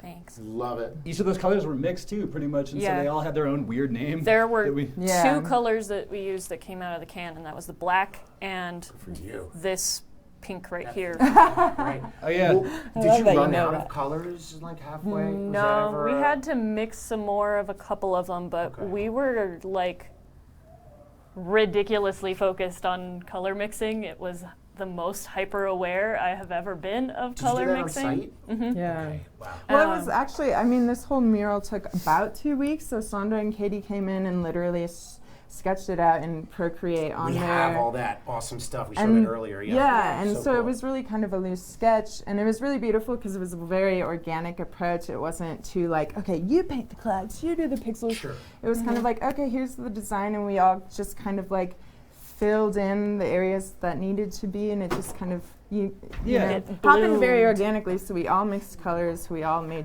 choices, and kind of like overall it was a very pleasant experience, except for the pixel part. It all needs its like micro heart of darkness. You can roll through too, Chris. That is so cool. Yeah, and that's the one, right? So that's when you turn to the left, and that's the door you come through. And this is actually an old picture because I changed the tape on the door right here where it's like this bottom part on the mountain to be orange tape. so that the light beautiful. looks like it's actually coming all the way down. The mountains, whatever light does. That is so it's a rad mural overall, you know. It's like it was a lot of fun. fun. If anybody wants us to paint like a 20-foot straight line, we can do it on our sleeve. Yeah, we could do it real easy. Watch me now. Yeah. That is so cool, and I love it. Who did all like the parallax mountain rangey stuff there? On that biz? Yeah. Like Katie and Sandra and Benji did a lot of that, didn't you guys? Yeah. So cool. Yeah. That's so great. I love it. What do we got next, Chris? Oh, yeah. There it is in all its glory. Yeah. Sun coming up. Colors, and you can see the color change now with the UV lights, and the looks previous like photos were with like full of work lights on, and then it changes quite dramatically. It's really cool. And the supplementary colors look like it's so great. Such magic. All right, roll us through. Look at that in all its glory. Bulky. 39 textures all in one. It's so cool. And these again are all Kate Russell and Lindsay Kennedy. Final photos. It's very pretty. No Home Depot buckets. No Home Depot buckets. What do we got next, Chris? That's a good other dark ride. The meta dark ride. That's also a good band name, Home Depot bucket. So, and then this is really cool because this marks the transition physically from geodesic world mountains into Primordia. And Primordia is where all of the geodesic information becomes organisms, as far as I understand it. Yeah, it's starting to pick up, it's like starting to congeal as, life forms, mostly primordial life forms, straight up Carboniferous era plants. Yes. Yeah. Fish tankery, bottom of the ocean stuff. It's funny how that stuff showed up on land, stuff on the bottom of the ocean. Evolution is awesome. I think about how New Mexico used to be the bottom of the ocean all the time. Right, fish. It's very opposite that now. Now they call it high desert. That is the exact opposite of bottom ocean, ocean bottom. But we still grow, extra arms and stuff. As often as we can. Mutate. Benji, I'm going to swap you out for Kat as we roll into the next section. Thank you so much. I got to give that crucial info. We'll have you back on in a minute. Oh, okay. So now we're going to go into Primordial, which you guys I know did a lot of different stuff. Did you guys also do sculptural stuff or just there's painting in this zone as well? Do tell. Yeah, we both did a lot of painting. Shakti did a lot of sculpting of plants, and then. And who else in Primordia that's here that wasn't with you guys? Because there's quite a few people that did. Yeah, well, Kat there was really, so much. Kat really stepped up Kat's in coming this on, zone. yeah. But this was a zone, like, there was a large team of us.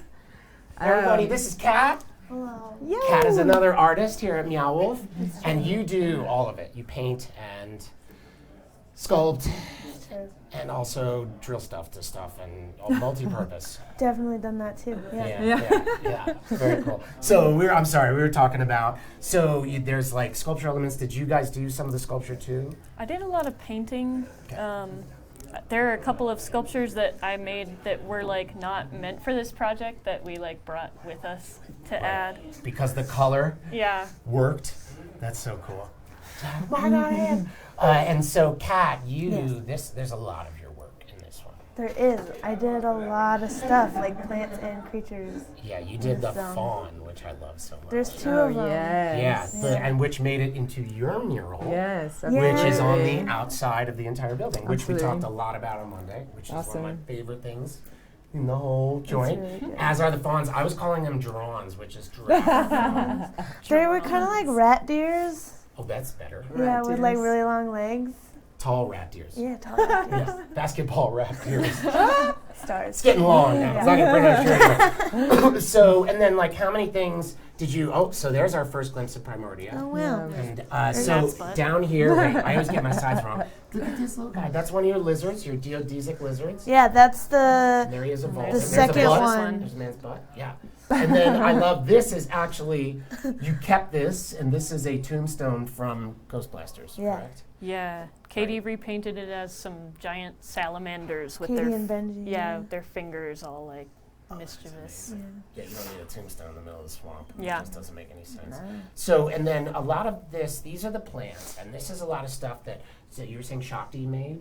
Those are crimins. That's crimin. Yeah. Well, that's foam. What is that crazy foam? That foam that's spray, expanding like foam. Right, and it's like chicken mesh. I saw him filling them. He made chicken mesh. There's like lace ones and shot it through. All sorts of different things, and then the foam extrudes through the holes in different patterns. And looks bottom of the ocean-y. Yeah. Yeah, so Karen, our fabric and sewing specialist, also helped create those structures, and Matt did a lot of the foam building, and then that was passed off, and we did a lot of the painting on those, and they have got really amazing textural elements. That's so cool. And you did some of that painting here, right? Some painting was done. Yeah, so Primordial Forest was one zone that we started working on 2 months before we actually went up for the install. It was a zone that Matt knew we wanted really packed. And was just kind of like go to town. The maximalism is coming through. We can go to the next slide and you'll see even more. And that's, here you see, this is a bit more. There's Danny getting his plug. You can realize, what's that? This big, man, I always do that. This tree was all made out of styrofoam. Yeah, that's right? Quinn. That's Quinn's tree. Yeah. It's so beautiful.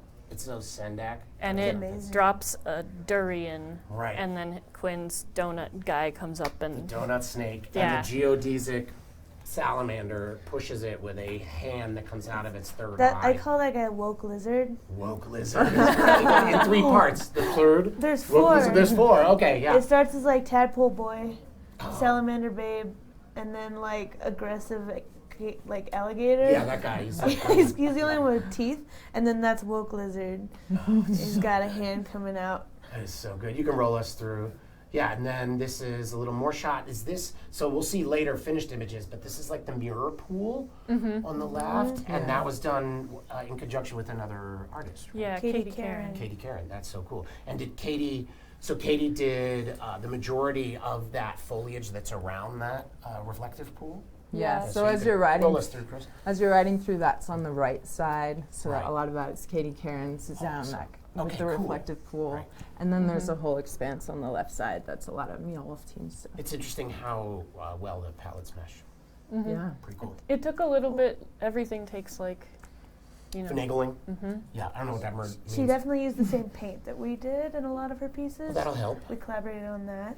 A lot of the UV paints were the same. That is so cool. Yeah. And then this is, I don't know what Lance is doing here. He's working on his little kaleidoscope mechanism that is in the next zone.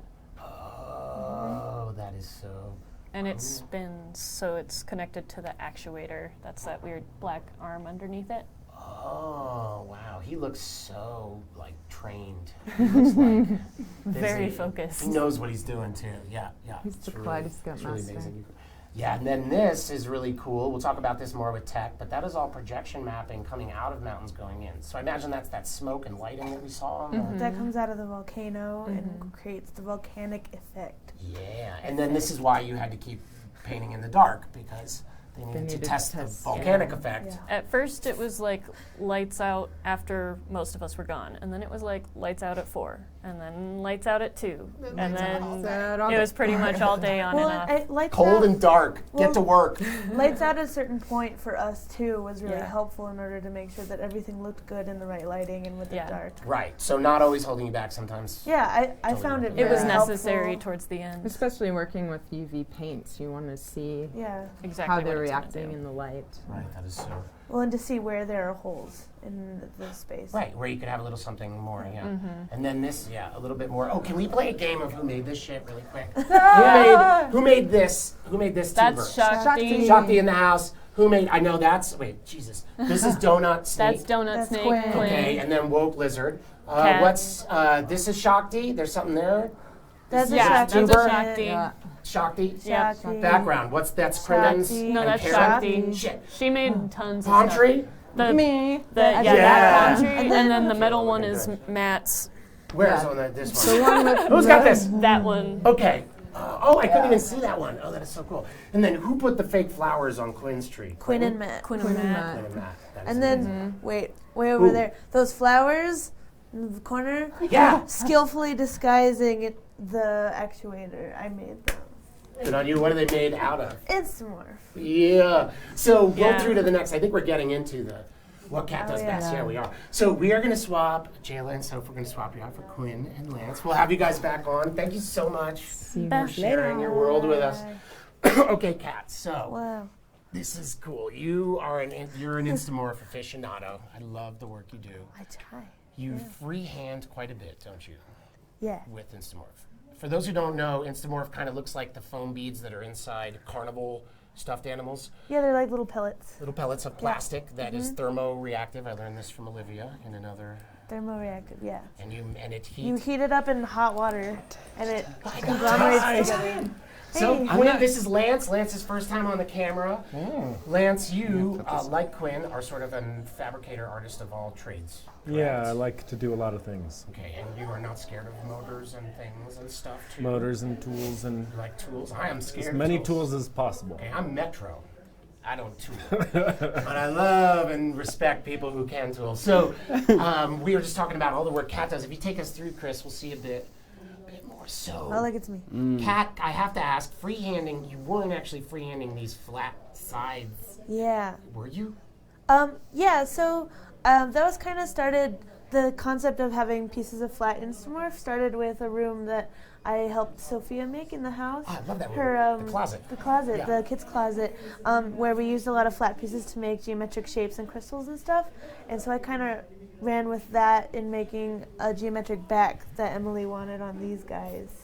And you just like roll it out with a rolling pin and then cut it up into triangles, and I didn't do any measuring. I just kind of like placed it. Just like my room. I did the exact same thing. Yeah, we were sisters in that. Just like that. You can roll us through too, and that came out so good. It's really gorgeous. And then these, so that's a baby fawn. Is this on site? Is this in Denver that you did these guys? So you did more fawns while you were down there. Oh, okay. So that guy is a bug creature that's kind of the same style. That started a process in Santa Fe, but I finished it in Denver. The plants were Denver. And those plants, I noticed, we don't have a good photo of them, but they're sort of cropping up at the end of the geodesic mountain zone. They start to transition. In motif. Yeah. Okay, you can roll us through. Oh. Benji. Is that Benji? That's Benji. I've been trying to figure out for 2 weeks who that was. He looks short there. Can I get a thank you? Because that's what was throwing me off. You can tell by the pants. He's got the pleats on the knees. Yeah. Knees. That's another good phrase. I love it. Where is this? And is this the end of Primordia? This is exit or end? Yeah.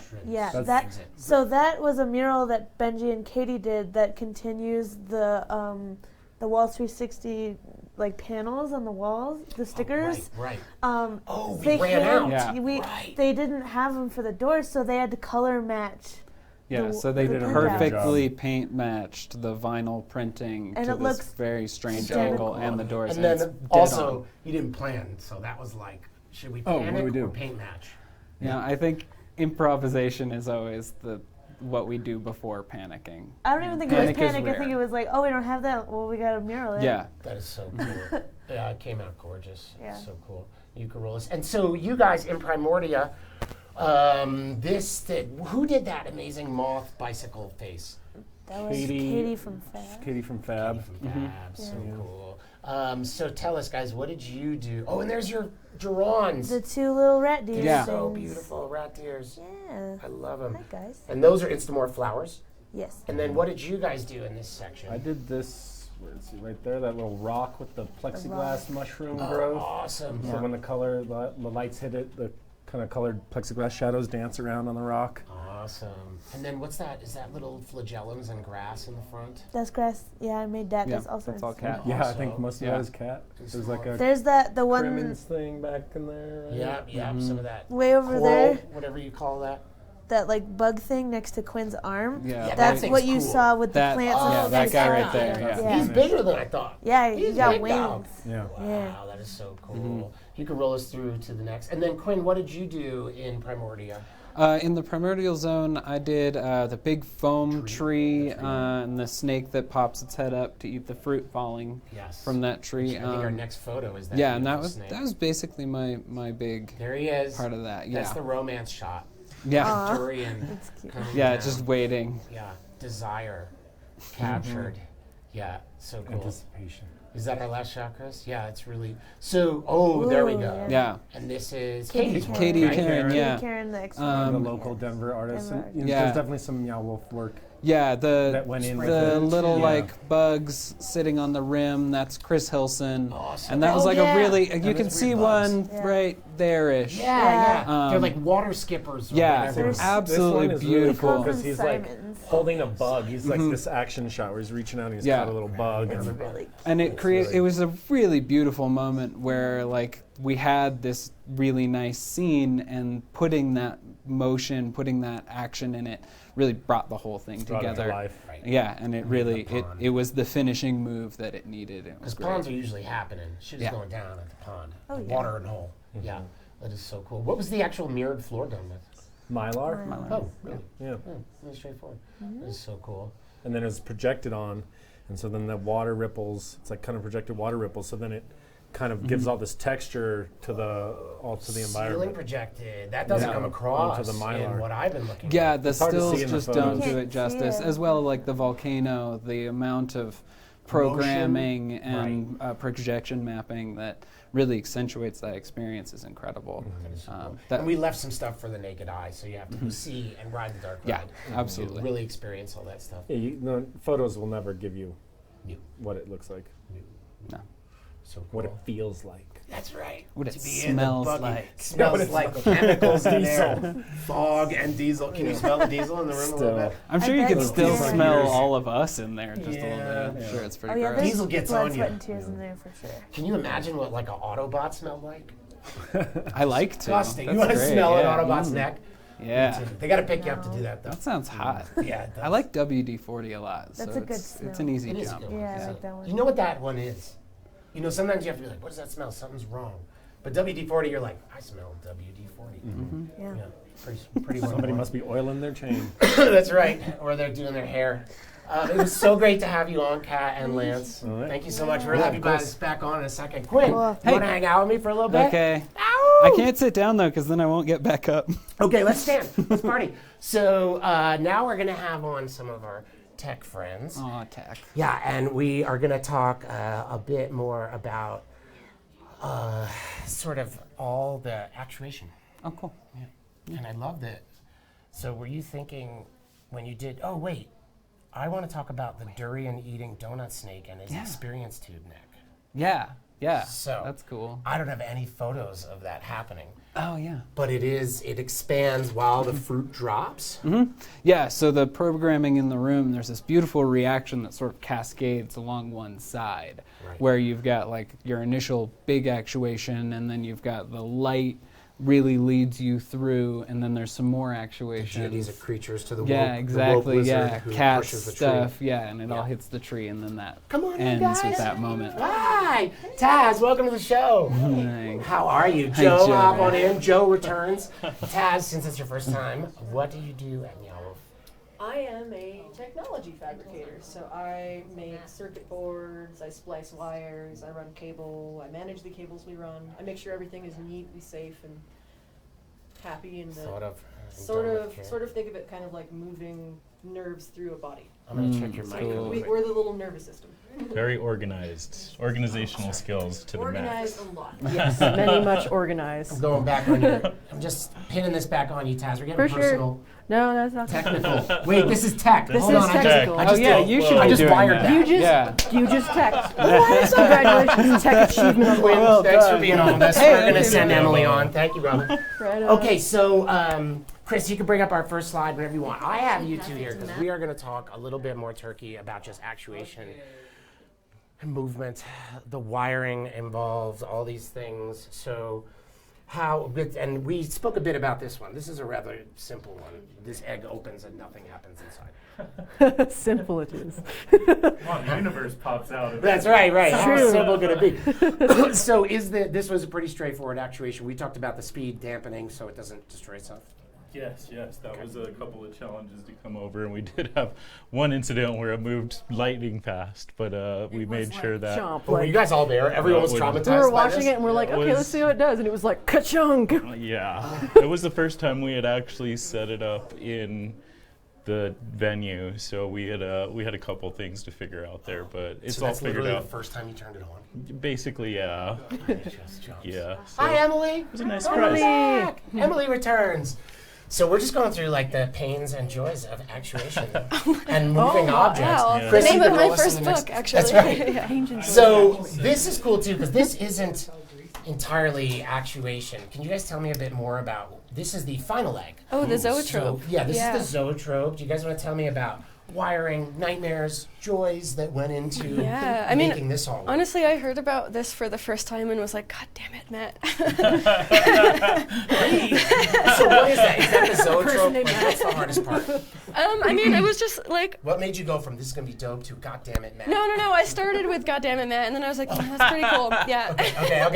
I see. But it's, like from, just like everything else with the dark ride, like you hear about it first and the initial shockwave hits you, and then you're like, that's probably possible.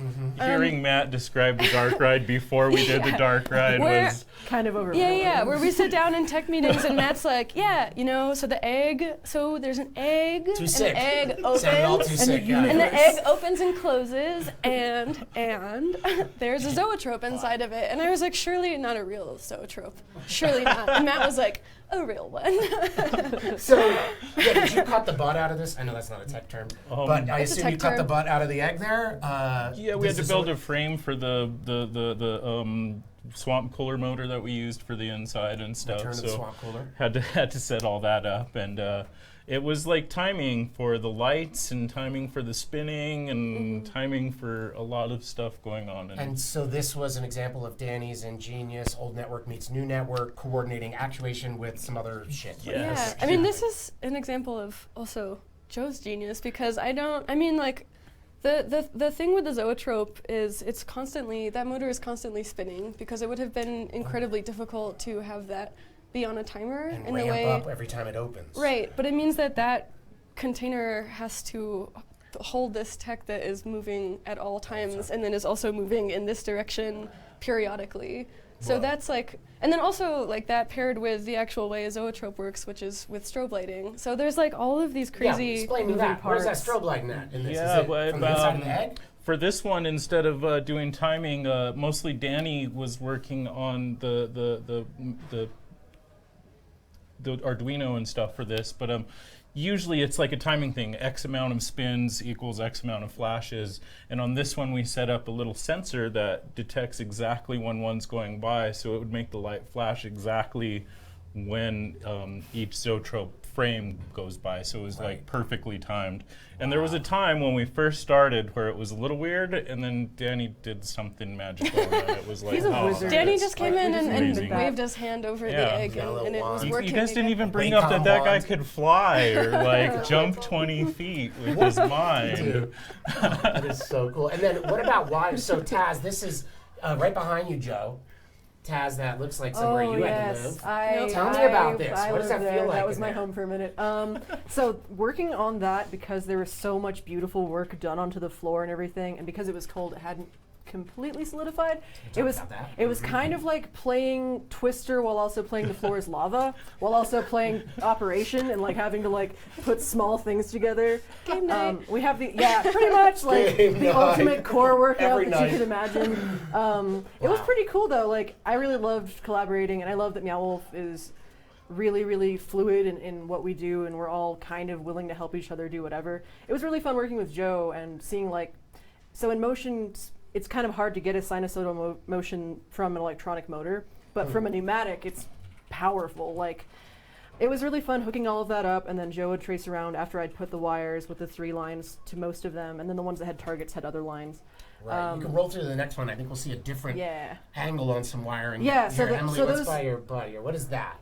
Is that someone's phone charging, or is that? That is a Phoenix connector, and...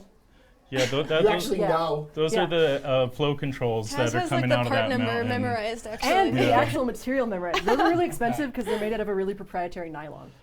So is all of my... This is proprietary nylon. Proprietary nylon. Band name channel. What does a flow transducer do? What'd you call that? That's a flow control. It's basically to control how fast the mountain goes in or goes out. Okay. And we try to keep them on the outside so that way you don't have to take a mountain apart to go adjust it, really. Just like real mountains, actually. I imagine like made the same way one of you like with a garden hose of electricity going, no. Wait, yes, it's basically that. Yes. A lot of this is just like plumbing. I love it. Chris, you can take us through to the next. So, yeah, and then this is the done buddy. What's going on with the monster light in the back there? The rising neon sun. Yeah. That was another like, God damn it, Matt moment. You make the sun. And then it ended up being really cool. Right. But it was another one of those like, I was like, okay, we can't actually be using real neon for this like actuated moment, like just putting more tech atop this like already very complex tech. And then Matt was like, yes, real neon. And then I was like, okay, all right, okay, Matt. So it is real neon. And then who made the real neon though?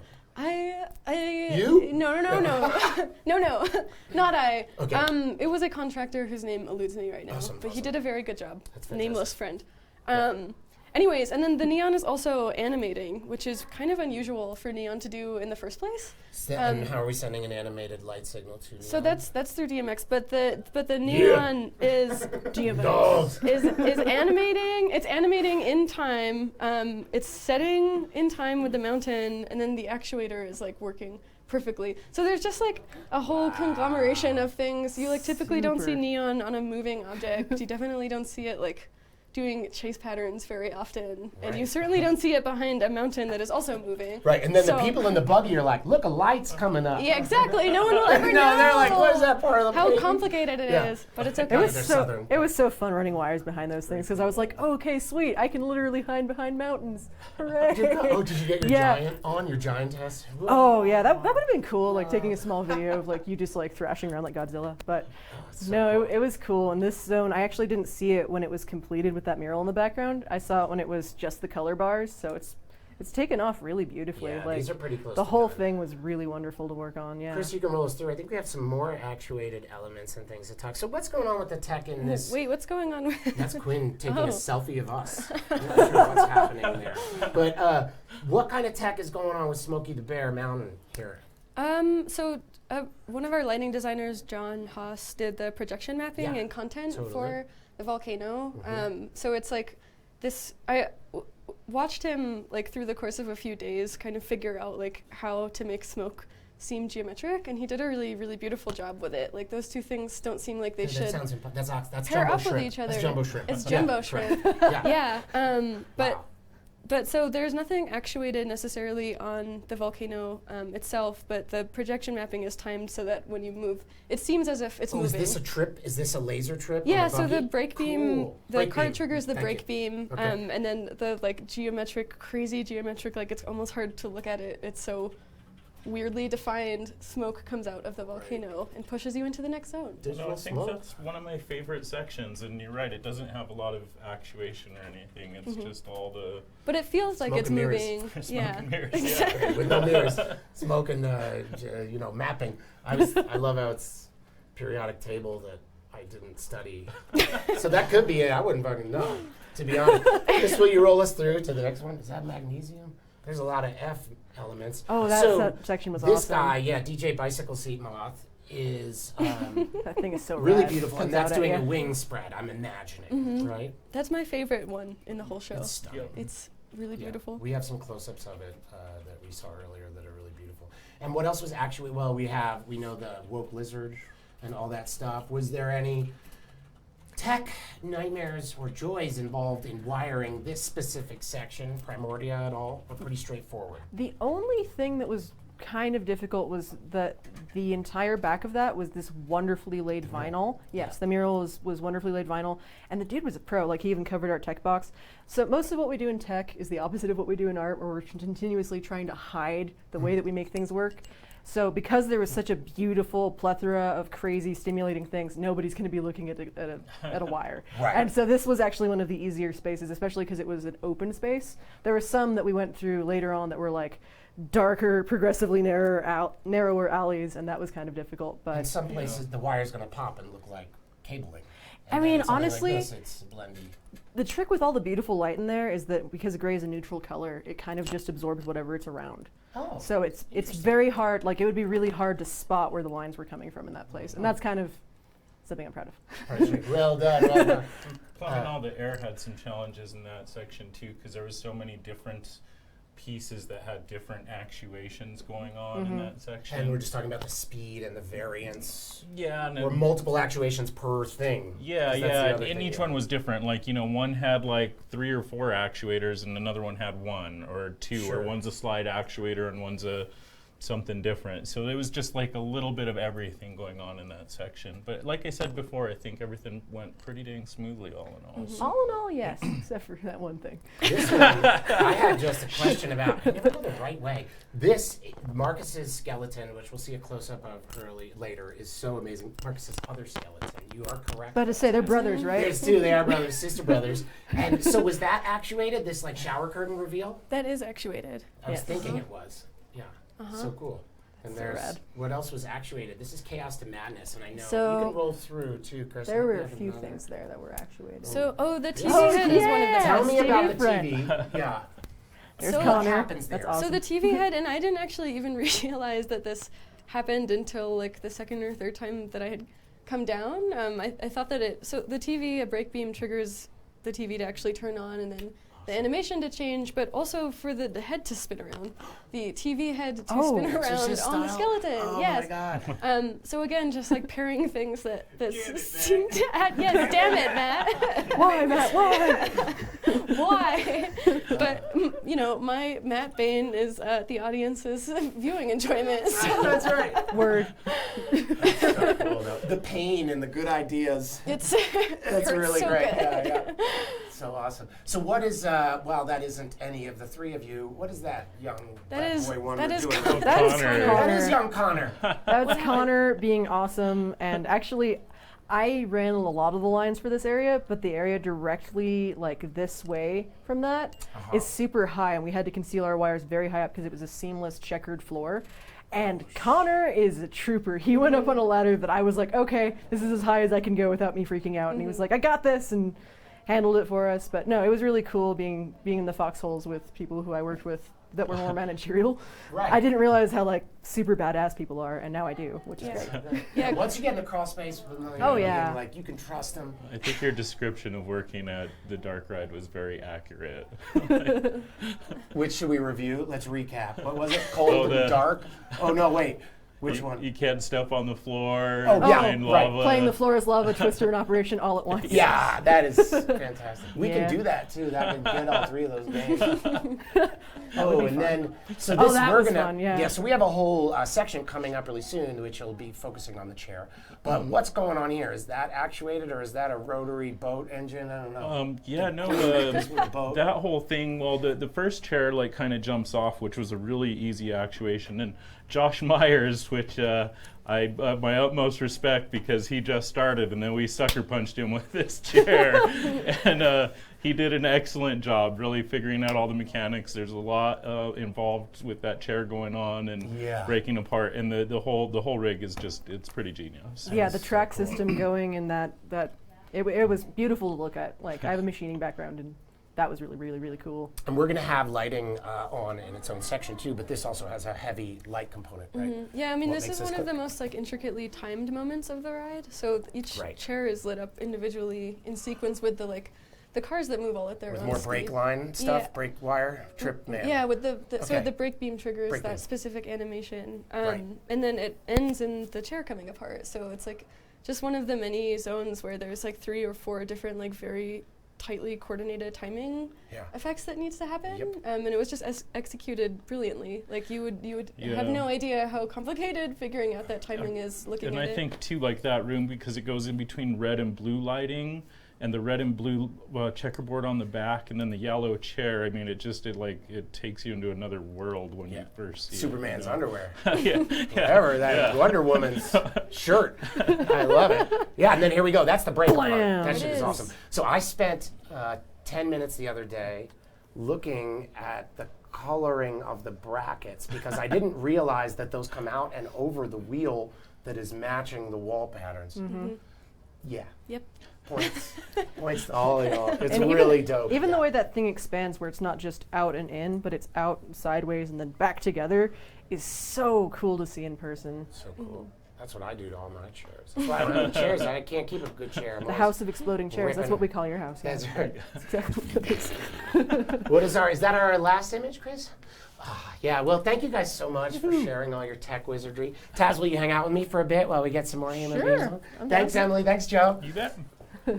So, Taz, I want to talk to you because I love your Zen approach to wiring. Oh, thank you. Yeah, and I think for me, one of the things that what I love about Monday's episode is the term artist is used sort of loosely here and a lot, but everyone is an artist. This capacity to artistically do the technical, and just it's fun to have that word not mean anything when you can fit so many people inside its description. For sure. I mean, personally for myself, when I'm doing tech, typically I consider myself more craftsman because then I'm not attached to any one method. But I feel like the term creator and the term artist kind of embody everything that Meow Wolf is. Like, we are extruders for dreams into reality, and that has been, no matter what facet you work on, no matter what piece of that puzzle you play, has been such a holistically wonderful experience for me to be part of. And this is my first install of Meow Wolf, and I was... Oh, really? Yes, this is my first install ever. And it was actually on the first day of my install was my birthday. Yeah. So I turned 26 up there. You turned 26 in a cold, wet warehouse in Denver. Fumey and smelled like steel, just like home. What What more could you want? It's a dream birthday. Warehouse rat from Really Vegas is. gets to do this. Of Right, course right. I love it. Like, That is so great. No, yeah, it's element. It's really cool because that's the thing too. You do a lot of things here. You were so happy spending 3 months just actually executing. Me? Yeah. I was so happy being up there. Yeah. It's not meetings. Yeah. You know, my life is terrible these days. And we do a lot of the meetings. Yeah. Meeting to meeting. But this, I could see it just in your face when you got back. It was like Did you have any moments though where you were like, "Damn it, Matt"? No, I didn't see for my job. I have the easiest part. I get to come up with ideas and get all of you assholes to figure out how to make them. Put my dreams over there. my dream isn't right. Fix my dream's hair. Yep. Yeah, that's amazing. That's so cool. Yeah. Thank you, Taz. It was really cool to be working up there with you because Cool. It was I great hadn't really working got with to you meet too. most of you Yeah, guys yeah. before, Yeah. and I Right. feel like the departments were a little separate sometimes. It but is, I feel yeah. like that was a really good coming But not in together. the doing.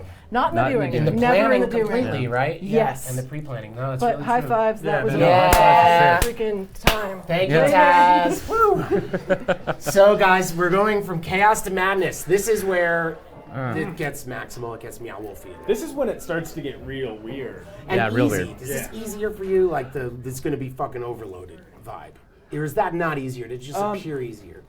I mean, in what way? Like the idea, the make of it. There is like something about.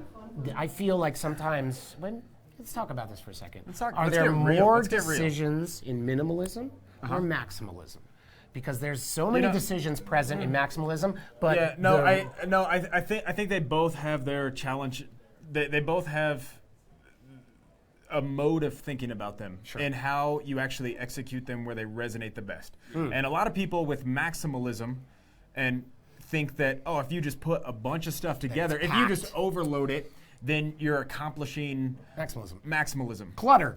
Versus you can't get cluttered. It's different languages. And I would say to actually execute it well, you were using a lot of space. You're filling it up. You're Negative maximizing space or the inverse. but you have a lot more moments. You have each one of those moments that have to have the appropriate decision, And be rewarding, or it's going to look like a bunch of junk. It's going to look like trash. Yeah. Oh, it's I'm thinking of like an overgrown yard at the crazy lady's house at the end of the block versus a really dense garden full of manicured wildlife. It's like absolutely, yeah. And it's like it really is. Yeah. So it's interesting how the choice layers work. Chris, you can bring up our zone. So this is the beginning, and there's some crazy wood cuttery. Oh yeah, there is. Yeah, there is. So that must have sucked. Well, was that difficult or pretty straightforward? This actually, so this also was that. So hold on, this is how this went. I was like, yes, that was improvised. That was improvised in the moment, and we. I had a red crayon. You go for it. I had a giant red construction crayon, and I was like, "Hey Matt, what if it goes like this?" And he's like, "Yeah, that's pretty good, but that side needs to go like that." With another red crayon. I was like, that's pretty good, but what if we make it a little more challenging for us to build? Right. Yeah, it's like that'll take you an hour. That's not Let's quite do it like this. That's not quite complicated enough. No, so after building all the decks in that scene, and then after everything else, we started on that part for Michael Ortiz to be able to go in and paint. And Michael Ortiz came in. We're going to see that work develop through these photos. Denver artist. Brilliant, works in a similar but different, awesome guy. crazy, masterfully executed, and just such a stellar guy to work with. Yeah. He's got the sight within sight with the colors too, man. That shit is real. Yeah. So just back to that, I will say overall, I think Chris and I did a really good job on what it was. It was complicated. Jayla also helped on that. Jayla, coming up. But it was definitely a challenge. It was definitely. Looks like it. And is this like night 2? I look at this picture and I just feel like that was one of the first nights. You guys were like, no, man, that was a couple weeks in. Those first 2 weeks, you didn't see a lot of things actually transform in the space because there was a lot of the real laborious. It was unpacking the truck. It was repainting all of the walls in the space. It was building out these new decks, which was pretty tedious. It was a lot of stuff. It was metaphorically prepping the canvas for the art to go on top, which took a while because it was 6,000 square foot space. And I mean, the whole building was painted black to begin with, so anything that's white, we had to go through and prime it, and then we had to go through and do extra paint on it. Just to be dumb, assuming you kind of were like, let's do all the first priming and structural building first through every zone, and then start loading in. Great. Pretty much just starting at the beginning, working our way through stuff that had to get resprayed black, respray it black. Decks that have to be built, whatever that is, just build the infrastructure. That's so cool. So roll us forward. We're going to see. Look at that. Now it's primed. Jump over here. That's actually the same photo, except there's Connor's ladder is in this one. Oh, yeah. Look at that. You can roll us through the next one, Chris. Now we get some. This one is cool, though. So is that David Ortiz? That's Michael Ortiz's work starting to go down. That is so cool. Yeah, This is I'm just going to tell a little anecdote. Please do. So this is a time, and this is when early on when we were still working weekends, and Michael Ortiz used pretty much strictly spray paint. So he would try and spend evenings and weekends, but he couldn't be on site by himself. I had to be there. So 7 days a week for you, Buck. So those first couple of weeks, I did work 7 days a week. But this is also the coldest time of the year. It is freezing in this building. And one day on a weekend, I come in and heater stops working. Diesel heater. Oh, and, yeah. Well, it's a diesel / kerosene heater, right? It takes both. That sounds flammable. It takes both fuels. And they're owned by Elitch Gardens. And sitting right next to the heater is the big blue from the manufacturer kerosene tank, right? Sitting right next to it. And so I, boom, pick it up, glug, glug, glug, fill up that kerosene heater, and I turn it on, fire it up. Black smoke, nothing. And so we spend the Saturday and Sunday with no heat because heater will not work. Come Monday, the park guys show up at 6 a.m. We roll in at 9, and they're like, "Hey, man, someone dumped fog juice in our heaters." And I was like, "Well, I was here on the weekend, and I absolutely did not put fog juice in those heaters. I used that kerosene. That's labeled kerosene that's sitting right next to the kerosene heater." And they were like, "We keep fog juice in that kerosene." thing." I was like, They wrote on it with one of these. What the hell They are you wrote doing? fog juice on the top of the handle in the tiniest In thing a you could possibly imagine. Yeah. Fog But juice you know is a good what? rap You know name. what? It's Yeah. a container. They knew it was fog juice. Oh, we that is didn't so know it was great. fog juice. It's just a mistake. knows? It's a simple mistake. That's It's when just- you're like, fuck Matt. Yep. we roll us that's what. Okay, that was the one time where it's like, "All right, fuck man." That was on me. That was on me. That was So on me. that is pretty much done. So that is pretty. Yeah. This is done because this is right.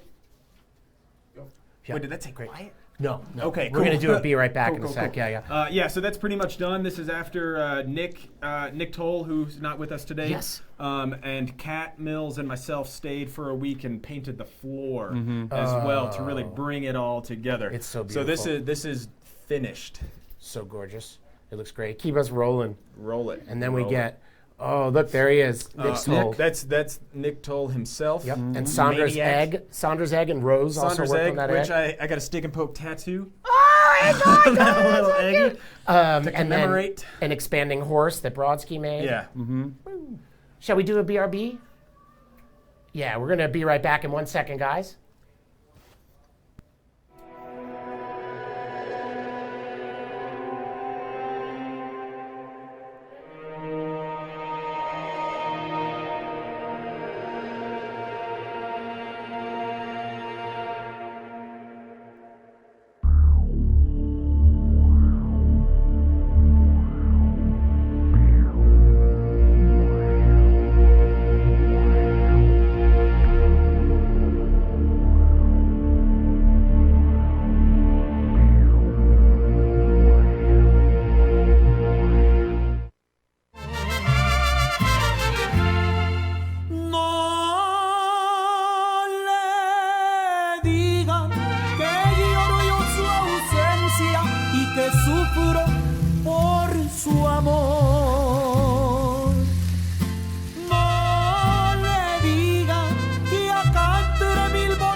Prefiero vivir ilusionado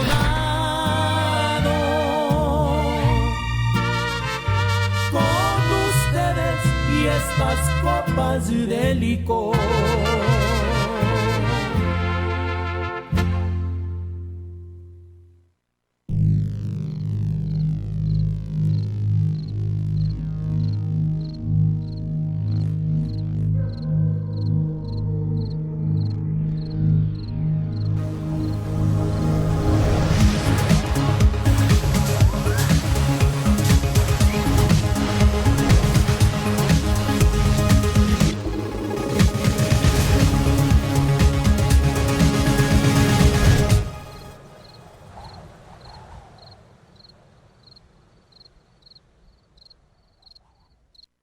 Meow Wolf Live is a chance to interact with the artists and individuals that create our exhibits. Meow Wolf Live is a window into our world, where we stream the processes, parts, and people we're made of every Monday, Wednesday, and Friday. Meet Meow Wolf is an interview-based show that focuses on our many Meow Wolfers and what they do, one at a time. Wolf Watching is a peek behind the curtain at the work and individuals that make up our exhibitions. Couch Out is a celebration of indie video games and the joy they generate. So tune in every Monday, Wednesday, and Friday as Meow Wolf Live streams itself to a monitor near you.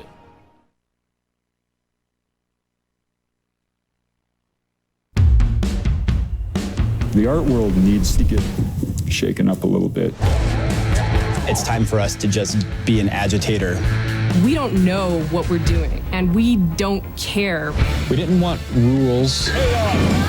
Not only is this crazy, but it's possible. This is the new art. It's incredible. Meow Wolf have done something. We should. That's really good, actually. Hey Totally. everybody, welcome back with more Kaleidoscape. So we are going through the chaos to madness zone. Chris, you can roll us into our next slide. We are in the midst of talking about, I'm hiding Nick Toll, creator of the Experience Tube. There he is, and it's very Experience Tubian.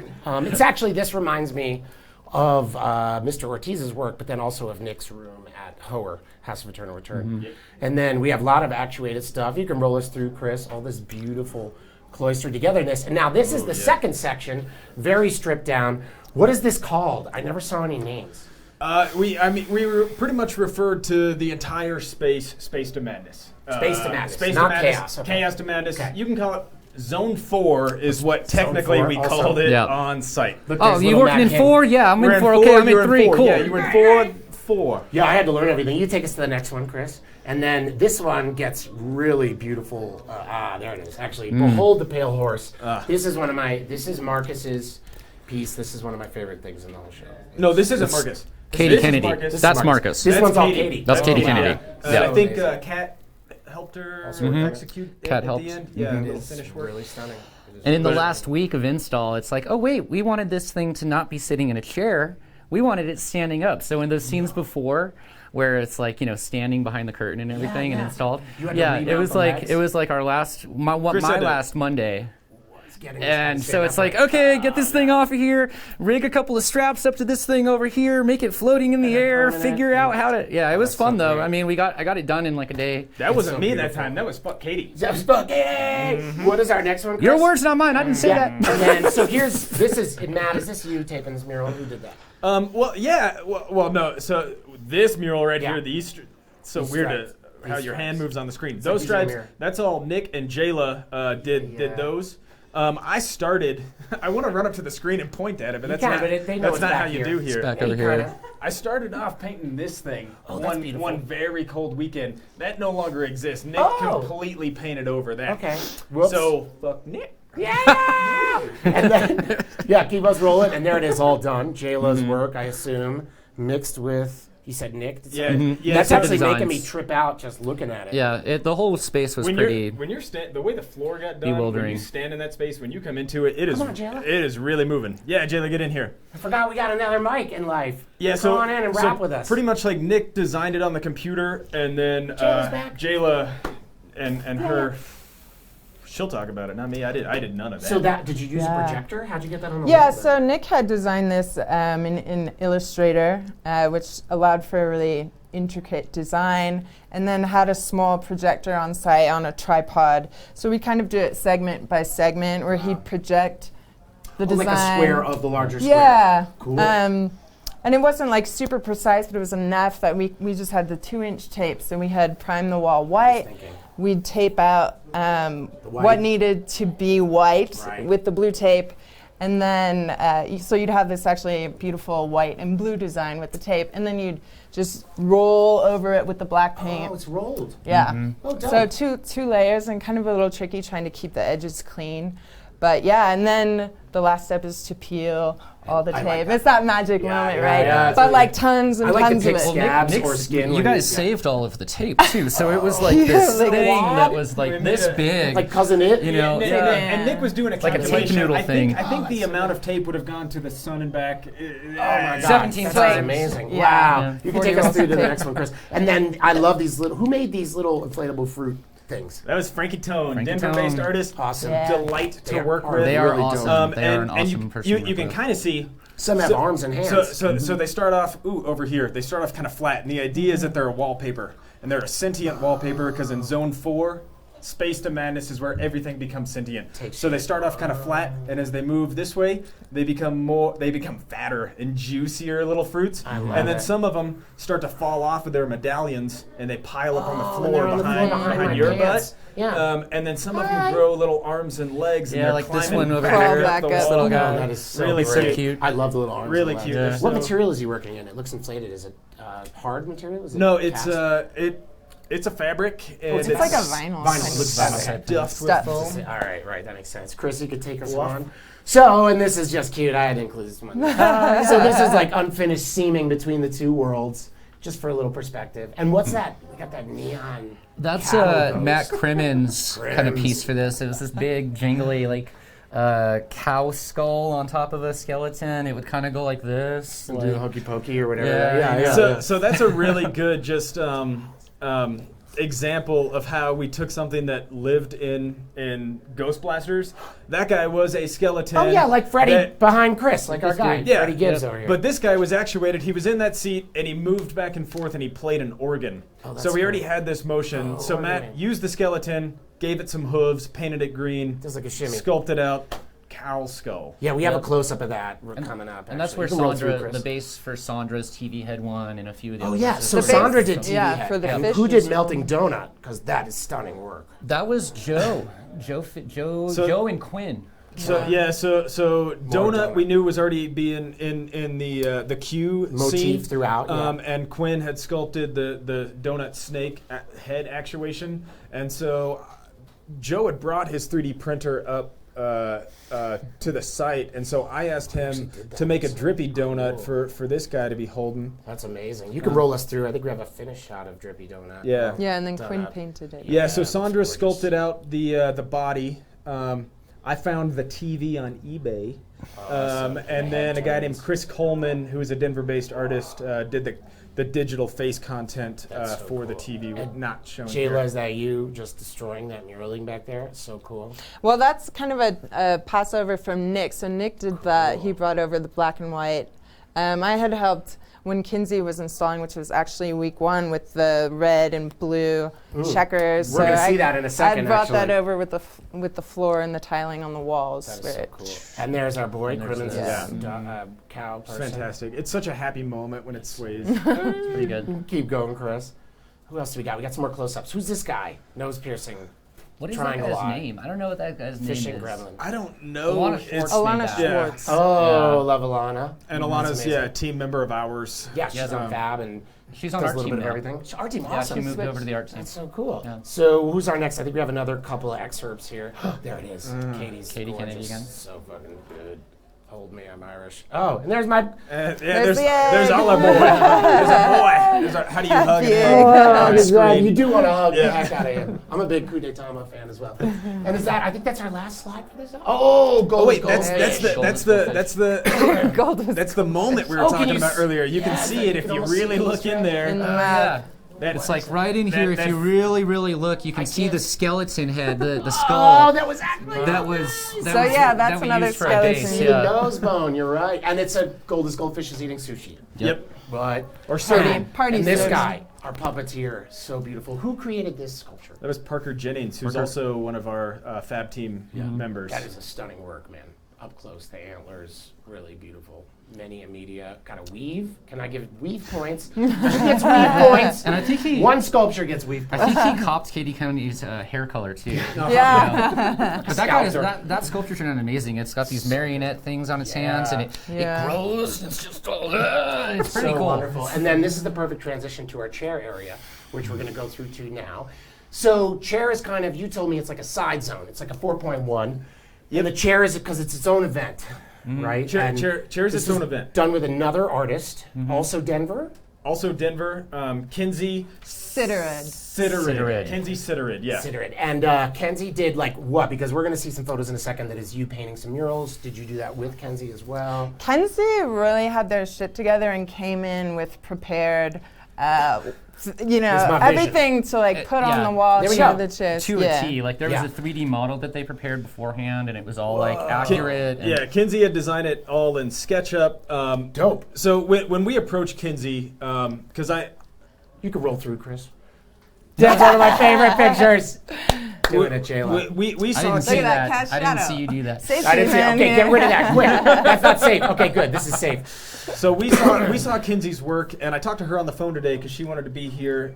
She's in Denver, could not translate live. So Kinsey wanted me to sort of translate some information, which they have been using the tiled work, which they refer to as Swiss maximalism, since 2008. Awesome. And that was perfect for us when we saw their work, and we said this translates really well into the idea that we have for this section of the ride. Cool. And so they sort of laid out using color theory, really interested in the red and blue to really give maximal eye vibration, which when you ride that ride, it's intense. It is moving. Yeah. It is.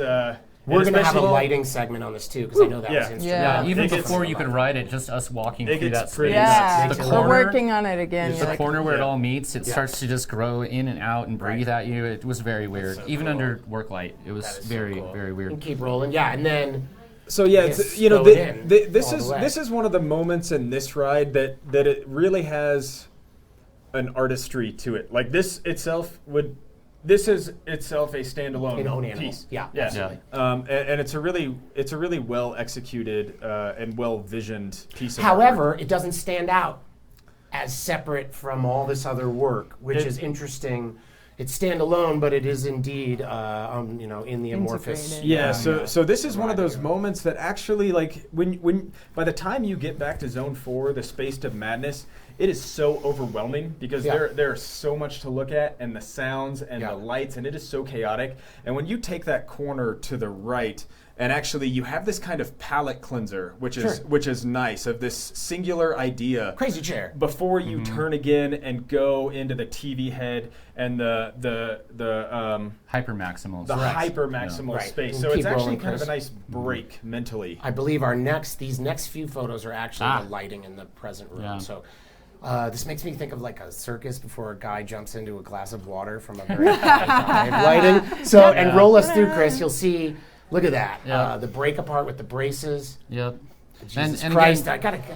And again, Josh Myers did an amazing job with this this breakup chair, this exploding chair. Like, I basically, my first task coming in on this dark ride project, it was like, okay, hey, we have these chairs that we need an actuator design for one of them, and it was the simple flip up one. And it was like, okay, cool, I can design that. On that one. And then there's that. I designed that, and then I was like sitting at my desk, and I was playing with some cardboard and stuff, and I was like, what if we could make a chair that would explode just because, I was trying to come up with ideas for actuators, and then showed it to Matt, showed this little model that I made that was like a hand crank thing out of paper, and he's like, we laughed about it. We laughed about it, and that was definitely a big "fuck you, Chris" moment. Until it all worked, and until we got it, and until when you hit that target, that whole thing that's so great. That is so cool. I love it. I think, and is that our last? That's our last shot for the ride. Yeah. So that's our chair. Cool. Yeah. All right. So cool. Thank you guys for sharing with us. Absolutely. I'm going to keep you around, Mr. Hilson. Thank you, Jayla. Yes. I'm out. You're out. I think you're out. Are you out? I don't Hit me know. anyway. Yes, you're out of here. No, you can stay. Stay with me. Stay. Here we go. Because we're going into Geodecadent, and we're going to grab Lance. Geodecadent is, if you've seen the Meow Wolf origin story, it's a prior incarnation of Meow Wolfian exhibitionists. Yep. It's how Quinn met his wife, Jenny. It is. Boom. Well, they met in grade school, but then they met again. They re-met in the gallery, which is amazing. It's a really good story. There's a whole documentary around that. Yeah, you'll see. Story. You'll see. Love is in the air tonight. And you're returning to this. Can I just guess, because it's this pure maximalist explosion. Everything's turning back into objects only and becoming cluttered. Lance is back. Yeah, I'm back. Hey, Lance. So, and then this is cool because I have you guys up here, but it feels like this was kind of, I don't want to say anything goes, but it's pretty collage-y, this zone. It's pretty collage-y. It's more or less anything goes, but as you asked a moment ago, what's easier, minimalism, maximalism? Yep. There is, and Lance can attest to this, as he really worked with the artist in this zone to help execute kind of under our direction, what the idea was. Yeah. And there is a fine line between artistry and overdoing it. Mm-hmm. Yeah. Did you have a few times where you were taking stuff off the wall because it got too much? Not a lot of that. it was more of like a push and pull. Like, how do we make this read cohesive across the space? How do we? Sure. Because it was kind of anything goes, but then you also had to like rein it down and think about pacing and composition and because another thing that I noticed, even though I wasn't there, is it's a lot of junk and whoozy watsits, right? Yeah. That meant you had choice woozy watsits though that you wanted to be prime real estate-y. Yeah. So did you do those first and then glue around? Those kind of. It was Yes both. and no, both. Okay. Both. Right. The way that this kind of stuff forms is pretty organic and like not organic compounds, but like organically produced. And I thought one of the most interesting parts is like we'd be like, okay, cool, yeah, let's put this ladder up here in the ceiling, and then we're like, oh, wait a second. That's blocking an exit sign. That's blocking a sprinkler. A bird this nest. is like, that's definite. We can't put this table up there because that's going to be way too heavy. There's no way that's going to work. So it was like picking and choosing things that you knew could We were only work. allowed to hang like 4 pounds per square foot. Yeah, pounds so per there square foot, so it there were wasn't a lot of weight. limitations in We this went through this space. with Britt a bit on Monday. So not everywhere was not studs. There's not studs everywhere. Well, and it's not even the studs. It's Right. the roof itself was only engineered to hold up itself plus a snow load, not to add extra things. So we had like 4 pounds per square foot that we Here could we add. go. So this is how it starts. Priming. Chris, is that your butt I'm holding? I think so. All right, I yeah. think so. And that's I'm Matt feeling over there. warm. What's going on? He's heating my butt up. It is Chris's butt. Don't I will move. attest. Nice looking butts. Yeah, and so there's some of your 4 pounds hung from the ceiling right there, flat. So you can roll through, Chris, and yeah, so that's what I was talking about. It looked like certain things were getting prime real estate, other things were being. Is that a hang glider up there? What is that? An umbrella? It's a giant umbrella. Umbrella. Awesome. And then the funny thing is, this Christmas tree, it moved around. 10 It was over here. It was over there. We put it in the thing. We put tried it. stick We a tried spot. it. Yeah. Is I think now it's come. The legs are coming out of a keg now. Yeah, but the tree Keg ended legs. Tree ended up in the trash. it did. It did. We threw it away. Yeah, It let's did. do Yule. tried Chris, a you can lot roll of us through to things. our We next one. tried. Well, it looks like some of the stuff came out of the trash. Went back to the trash. That's okay. Most Circle of of it life. came out of the trash. Hakuna Most of it came out Matata, of as the they say trash. on the Yep, streets. totally. So, yeah, and then this is, now we have color. We're past the prime. How much color went down before collage of objects? It was About really that. Yeah, About that much. About that Yeah, it was much. really a back and forth. Put some Okay. things, paint it. Put some things, paint it. Love it. And Paint the things. Paint the things. Put it back. All right, Put, Chris, paint, what do we repeat, got put, next? Paint, repeat. Yeah, and then this is getting cool now. You can see a lot more of the sprawl and the spread and the river items, the cat food. Did they pay for that sub, or are we just giving to that because I'm a cat So it was person? Don Fondness. No, the his artist. name is Brick Swade. Brick dog. Swade. Brick Sorry, Swade. as a- Edit. Yep. He had that TAMS sign and he changed it to I AMS. Oh, I like it. Keep rolling. And then, yeah, this is good. Yeah, that's kind of at the That end. is So I great. spent the last 2 weeks. We kind of just threw everything up and then tried to weave it together. And What are you weaving with? Zip ties? like No, those the ramen noodles, You the can see big those ramen noodles. kind of weave through the space. Awesome. Is that Saunders ramen? Saunders infamous All soft this ramen? fruit hanging. Okay. There's a lot of fruit that kind of ties together. There's Doesn't it always? there's some Is that air hockey? moments. It Yeah, is. that's part of your hockey table that we cut up. That was a Awesome. challenge. That was a really big we challenge. really worked with that table, and we took it apart and we put it back together. And I was like, no, guys, That I don't was- want to that take was this one of apart the- right now. It's yeah. going to be hard to put back together. And it's That like, was no, one we're of the taking it first apart. things I did in the space. So on the wall opposite of that, the table goes into the wall, and then it kind of comes down in the bottom, and then it's coming up out of the ground right there. So it snakes through the Like space. Tremors. Then these What do we these got things next? right around my head right Oh. here, those are actually neckties from a thrift store that Quinn Tincher put a bunch of wire in and kind of made them alive and coming out. You know, Exploding and that was, out of a suitcase. and that was a throwback to the first one that we built here where in Santa also Fe, ties like years and exploding. years ago. Yeah, That's there were a lot so of things that were little subtle. Geodecadent, throwbacks. indeed. And then, and here we go. Wait, right behind me. Are you ready? Surprise! Blurry Lance! Looking good. Quinn's sort of Yeah, like, we don't were take quite a the picture of me overall right crew. we Yeah. were the. Well, it's cold out here in that than overall our winter. hills. What is take us through to our next one, I believe. Yeah, so now we're getting to really done, well shot stuff. Yeah, like Lisa Kate. Frank night. Lisa Frank night, and that moves, it flips an egg in a frying pan while it has birds in its face. Goes like that. Yeah, Right? yeah, of Love course. birds. I love it. It's genius. And our next one, I believe, is like a severed cat head. Love it. I love this cat head. Cat head is my favorite thing in the ride. It's so creepy. Where It's did that like, come from? Brick Suede. Brick Suede in the house. Brick had Suede. it, but, Thanks, Brick. but I know the brand. I'm ordering one. I'm gonna try to find it. And Hey, I got money on that. Let me know. Grab two. Oh, my God, that they're sounds so amazing. scary. They're so And then scary. I think this last shot is actually a really beautiful K shot of just what it looks like to be in the space, lit and popping. Look at that phone. You got a drum head that says phone on it. There's air hockey. That's an old phone sign. No, it is. It's cute. Is that a monkey? Yeah, there's the air hockey going in to the wall. That's so Then cool. there's your popcorn boxes up over Yeah. there. Little popcorn chair moments. And Lance, you kind of took a lot of time to kind of add like little relationships between a lot of the different things in there, right? Like to make the objects like speak to each other and like so you see repetition. So your brain, the human brain wants to make patterns out of everything. So if you just like kind of pair stuff up, you don't even have to see it. It just makes sense to your brain because your brain puts them together, like chairs and popcorn things, and like the pans and. Yeah, it's so cool, and it starts connecting. It starts connecting even if you're not trying. There's like an old Princess Di calendar in there that's got all these really crazy. You know what it things. is? It's the narrative of a flea market where you go through a box and you're like putting it together, whether it was thrown in that box or a lady died and left it in that box. It's pretty cool. Brings that all out. Cool, guys. Thank you so much for sharing your process. Because we're moving on to the light tunnel. Zoom. All right. Thank you, guys. Thanks, Chris. Thanks, Lance. Matt, stay with me for a second. Here we are. Thank you, Bubba. So, you want to get some sushi later? Yeah, let's do it. Hold on a I'm minute. gonna eat it there.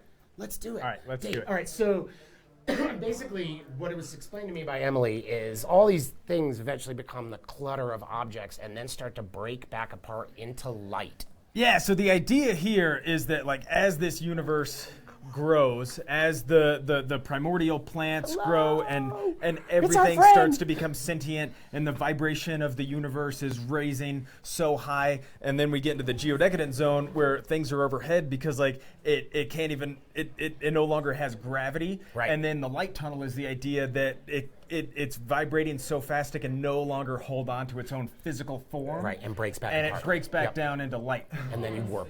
And then you warp. And Matthew, how are you today? I'm really good. Awesome. Things are great, yeah. Yeah, so you do, John Haas couldn't be with us. I know the two of you were behind the lights, the projection mapping and the lights. Come on, Connor. Go on. So, Welcome back, and riders. then this is, you're out of here, handsome. I loved you Bye. in Rambo. I'll see Bye, you it at was sushi. good. So we're into the light tunnel, and this is Where's Dre? tech artistry. Yeah. Yeah, so Dre is coming up, and Dre was kind of the mama bear behind this. Yeah. Which started here, the light tunnel, correct? It's true. We had a 3D model, and we 3D modeled the space so we could start working on how the programming would work in advance. And then we fully built the thing under Dre's amazing oversight. Yep. Yeah. At CAT. And it was all 3D printed cut brackets and braces. Hi, Dre. Yeah. Come on in. Welcome to the party. Dre Yeah. is here. So, Matthew, what is your technical title? Are you? I'm a lighting designer. Lighting designer. Yes. Got it. Makes sense. Dre, what is your title? I'm the tech fab manager. Wow. And you did it. And we actually shot one of our unreleased live shows was you wiring this light tunnel here at CAT. Oh, wow. We were checking out our cameras and doing a bad job of live streaming, all thanks to you. Yeah, you let us guinea pig out. So, okay, so here we have some, this is actually in install, where you said you have a 1/2 inch clearance. Where's the sprinkler, Connor? Oh, man. Okay, so if I get my bearings right, it's like right Right up here. above you. Yeah, The yeah, sprinkler yeah. of death. So there's I a love sprinkler head that we cleared by like 1/2 inch. So Dre, tell us a bit about when you set out to start making this tunnel. What was the most intimidating part or exciting part, either or maybe both? Yeah, it's pretty much all of Okay. that. Right. Probably the quantity of strips and the design in which we wanted to make them seamless. We had to do some tricky things with the wires and make it so that the channels were butted up against each other. And the seam is end to end on each linear. Right. So each one of those You can sections go to the next of photo. I think you'll be able to see a bit more of. Let's call that those. one's Let's pretty- call them here we go. wickets. Wickets. Yeah. Wicked Warwick. Yeah. The What? only Ewok's name that I know. Oh, wow. Okay. He's the friendly one that got the most Wicked Warwick. screen time. Anyway, yeah. So the wickets. Speaking of wickets, so making those seamless. Wow. So each one of those rows is actually like a bunch of different segments of strips so that we could follow the direction of the tunnel. Turn. And as you can see, there's not very large gaps in between. It looks just like a straight line. 100%. We had to be pretty creative on how we accomplished that. So Wow. And then also, how does it, I'm going to sound really stupid here, when you're programming lighting for this, how do you work around where the seam is on an LED strip? That's all just coordination you do on the code end? Or? We didn't really have to because Jay so masterfully made. We talked about this. Jay was like, tell me. Jay was like, I don't know if I'm going to be able to not have a seam. And I was like, it's going to be a pain in the ass to program if there's no seam. And she's like, we can do it. We can make no seam. And they made no seam. And they did wow. It would have Yeah, been a real, you were just. It would have been a real pain in the ass had there been. Do you even have an idea of how you would have done that? Yeah, I know. Okay. Okay.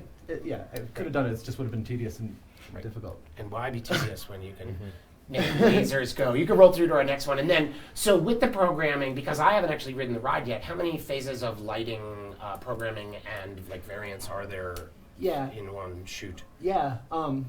So when we were first designing it, I was like, had all these grand ideas for all these different looks and stuff, but then I quickly realized that like you're only in the tunnel, you're like forced through it relatively quickly. So we settled on just how many seconds is 4 looks. It's like 29 seconds or something. If you're generous, I feel like it's faster than that. Yeah. So we settled to like make it more simple. We just have like 4 looks where it really just conveys this sense of like speeding up, where you're like you see like stars and then you feel like you're pushed through the stars, and then there's a end portion that's the most complex look, which leads into this projection map portion that John Haas did at the end of the tunnel. And it matches almost seamlessly, I imagine. And Yeah. really cool. And is when you say complex, does that mean that the sequence and orientation of the lighting is starting to like rotate or something? Yeah, as it's like opposed to linear. It's like a vortex with also linear spitting bits and also stars shooting by. Wow. And then Dre, in the physical creation of this, what was besides seamlessness? Were there other things that were incredibly challenging besides the tedium that it looks like it involves? well, power was a big thing well as the doors. You can keep rolling, Chris. We have some cool pictures as we get into the tech folder. There you go. That's a great shot. That is a really great shot. And there's the ladder of joy showing up. Oh, this is so this is on the floor in Cat, right? That is. It has to be because danger. Because you wouldn't have been able to get that photo from within the ride. Yeah, that is. You're right. Yeah, so cool.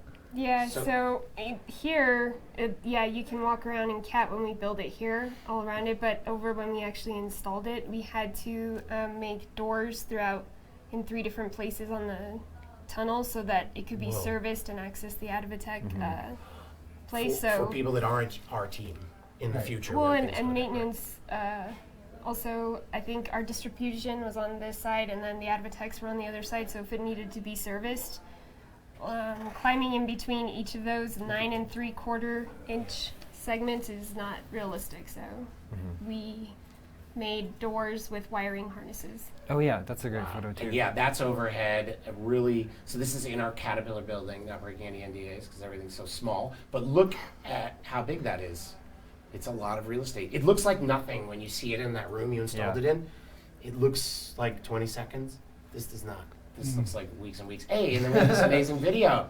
Yeah, the drone footage. Yeah, so this is actually a drone, and we are basically seeing just the variance and how it actually works. That's So that's faster than the actual cars going through the tunnel. Right, because they're at a 1 second. Hey, Dre, look at you, dunking on them. Yeah. This is so cool. I'm glad that we got that in here. That's cool. Jeff Teague, I think, took this video. Yeah, it's really, really cool. And that's like an early couple of test patterns that I think Roz was trying out. Oh yeah, no, he just left it open on the computer so that when we were actually building it, I needed like different colors to see, because we also had to align them correctly and individually like customize each row to be the same height and the same, so there was no disconnect. So I had to change the colors because in different angles you would look fine, but then if I made it blue, you could definitely see that like they did not line up. So wow. My favorite moment during the construction of this was like when the power is onto these strips but the data is off, they just turn blue. And when we had it set up here and Dre was trying to comb the bugs out, we went to the power boxes, there's 4 of them, we turned it on and one segment turns blue, and then we turn the next one on and the next segment turns blue, and we turn the 3rd one on and it turns blue, and I get to the 4th and Dre's like inside the tunnel, I turn it on and everything goes black. And we're like, I holy freaked out. shit. Did you blow the something around there? Well, yeah, it's Flux one of those capacitor? it's one of those things where like the power boxes were brand new, and it's like, did we just fry the entire tunnel? Like, and no, it just turned out that like that Roz had left his computer on, just generating black. Like, so as soon as the first wicket gets the signal, it passes it down to all the rest, and so it was totally working as intended. But like we did not know that it was just. I was freaking out for a good 45 minutes. Oh, that is so great. I felt, And what did you? Can I ask? What is this running off of? A Raspberry Pi? Like what? And Macs? Like what's sending the light signals in perpetuity in this building? Well, there's a like a custom-built rack mount computer that was handling all the video and all the lighting, and also we were able to handle the tunnel on that same computer. Whoa! Go to the next one too, because this I want to talk about. yeah, What's going on there? Are you stealing power from the government? What's going on? This looks like a lot of power. Dude, we paid fair and square for that power. That's our power. Yeah, that's our power. So that looks like a lot. How many thousand feet of 12 gauge did we have to get? We even had to buy an extra spool. I want to say a lot of copper. 3,000 feet. 3,000 feet. And how many feet of LEDs again? It was 120,000. It was 20,466 LEDs, I believe. Yeah. I knew it wasn't just 19,000 square. Yeah, rounded off. 20,466, and then the controllable elements is 6,822. Okay, explain me that a bit. What do you mean by that? So we decided that it was because of the nature of the aesthetics of the thing, we didn't need individual control of every LED. Right, so because you're zipping, not everything needs to and the resolution's super low res anyway. There's other technical reasons why we did that. There's reasons why we felt like we could get away with that. Okay, all right. So really, we only have control of every 3 pixels as a group. So that means that it's only actually 6,822 pixels, right, even though it's 20,644 LEDs. Wow. So it reduces that data load by a third. Yeah. And there's It's other reasons. manageable. There's other reasons why it was convenient, and it worked out because of how low res the whole thing is. It's That is so cool. What do you mean by low res? Will you go through to the next one? It's just that it's because the strips are so far apart, and like they're so 9 inch so you and can't 3/4 apart. Yeah, so it's like they are. You're not gonna get like detailed imagery on it. You can get like vortexes and swirls and stuff like that, but you wouldn't be able to like read an image per se on it, because the resolution's so low. So the 3 pixel thing. But for real, the reason that we went with those pixels is because those are 12-volt strips. Yeah. Right. And when I was saying we were doing like the engineering on a napkin, when initially we were going to do Always like with the napkins, Connor. 5-volt. We were going to do 5-volt LED strips, and we realized that like the wiring that we would need to use on those would be like a tree trunk. Yeah. And then Really? also, So by skipping, by moving to 12-volt pixels, sacrificing a little resolution, that cut the wiring down by a lot. And also we looked at the 12-volt individual control, but they weren't in stock in time enough for us to get the order in time to do the project. Exactly. That's a whole other aspect of our life here. Yeah, it's like deadlines and shipping from wherever things are we manufactured. turned that design around in like, I want to say 2 weeks, probably over Thanksgiving break. Yeah. Wow. And then that's with Britt actually doing some structural light tunnel stuff, and you guys riffing on. I'm talking about like drops. the electrical design. Yeah, like after they had locked the model in place, then we had everything we needed to go. Go down. And we knew that we needed to get it fabricated in early January if we were going to install it in Feb. So we did all the electrical design in like 2 weeks. It was crazy. It was really risky, but it worked. How much electrical design is wrong when you go to implementation? Is that you're just asking a dumb guy's question, or is the process pretty one-to-one? If it's designed right, it will implement. I have faith in Eric as far as the distribution. That went pretty straightforward. Worked how you planned it. The power boxes, we really had to.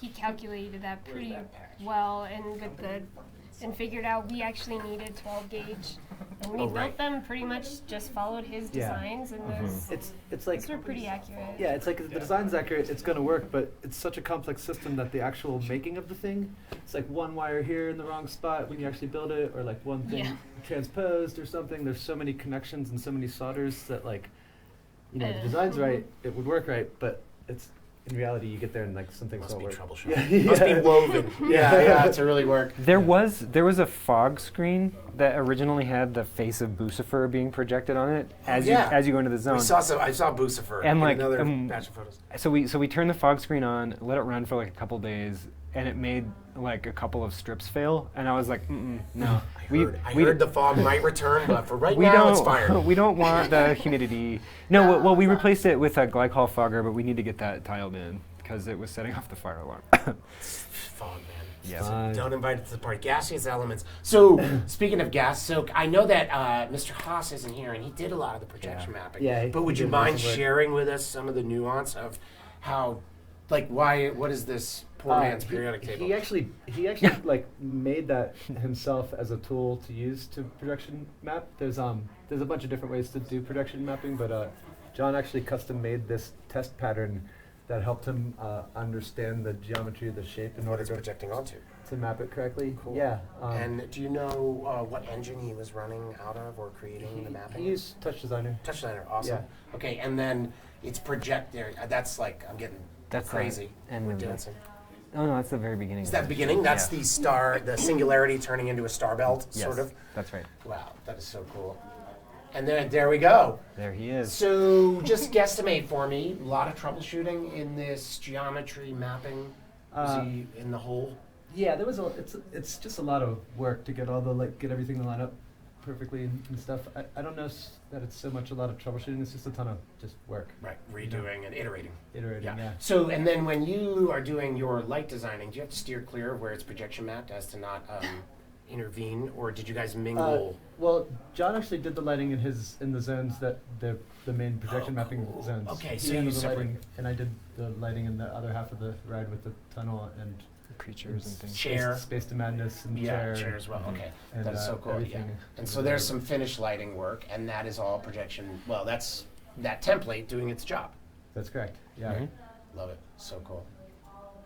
And then Here's I think that's Rod's the back programming. That's the back of your head. That's the back of my head. Yeah. What is that? What is that beat machine you got over there? That is a. What you doing? That's a Kinesis wing that I've had for 10 years. That makes it a little bit easier and more fun to program on than using a keyboard and a mouse. And so, like traditional audio mixing, or video mixing, you will mix a sequence with sliders and knobs. And get it recorded. Yeah. So you can get the levels right, and you can use knobs to dial in the colors and stuff. And that is really so you make a bunch of different looks, and then you can mix them together. And you're sort of running a 30. I don't do lighting, but I imagine you're running this 30-second progression and tuning it. It's like looping for you as you go through with this? Well, it's triggered by the sensor as you enter there's like a standby state, like a default state that it's in all the time. Which is black, dark. Stars. Oh, stars. Okay. Not moving stars. Twinkle stars. So when you see it off in the distance, it just looks like space when you're coming around that corner. And then as you hit that first break beam, it triggers the stars to stretch out and like classic Do the warp look. Yes. Scotty, do the thing. That accelerates you into the vortex of spinny. Right, your 29 seconds of joy. Yes. That you programmed. And then, so we talked about this a bit before, but that's Danny digging in a box regarding probably something about the zoetrope? At that moment, Danny is. So those are Sally's. Sally Corporation built these boxes there and to control all the original puppets. And the stage right there used to have a giant Bucifer on it. And after we had finished all of our new animatronics, moving things around, that meant that we had to go back and reconfigure all of those cabinets. And so Danny's actually fixing that right now. The other thing that he's doing, yes, is wiring up the zoetrope into the terminal block.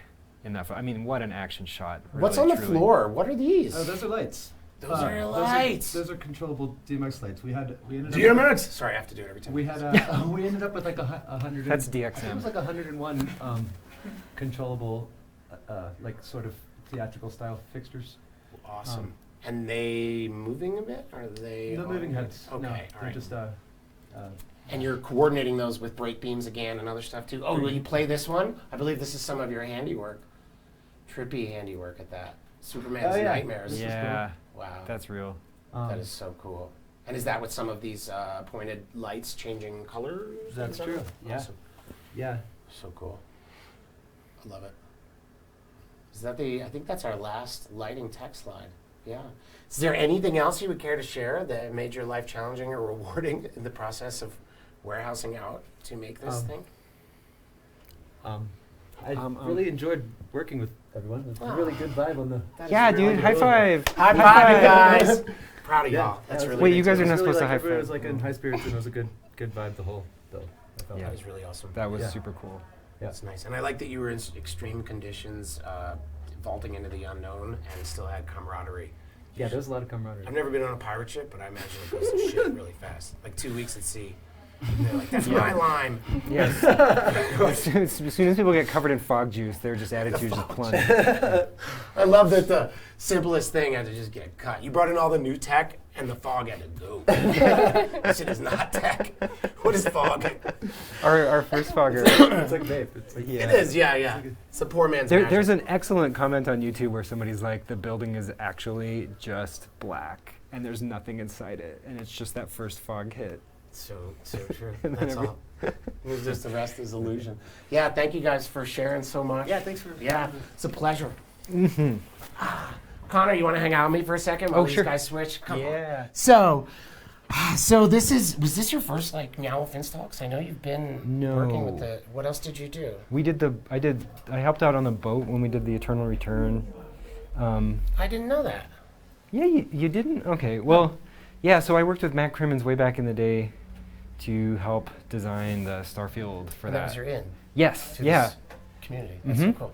Wow. Yeah, it was super cool, and I feel like that I've learned a lot of lessons from that, and all of the rest of my life, it's just wanting to like go back to that awesome feeling of the install. You know, we were just talking about that with Matt. Bring him back, and we're back. Yes, because I know you two are a creature of meetings. Yeah. In your day to day, a lot of meetings. Oh yeah. Yeah. So this is nice.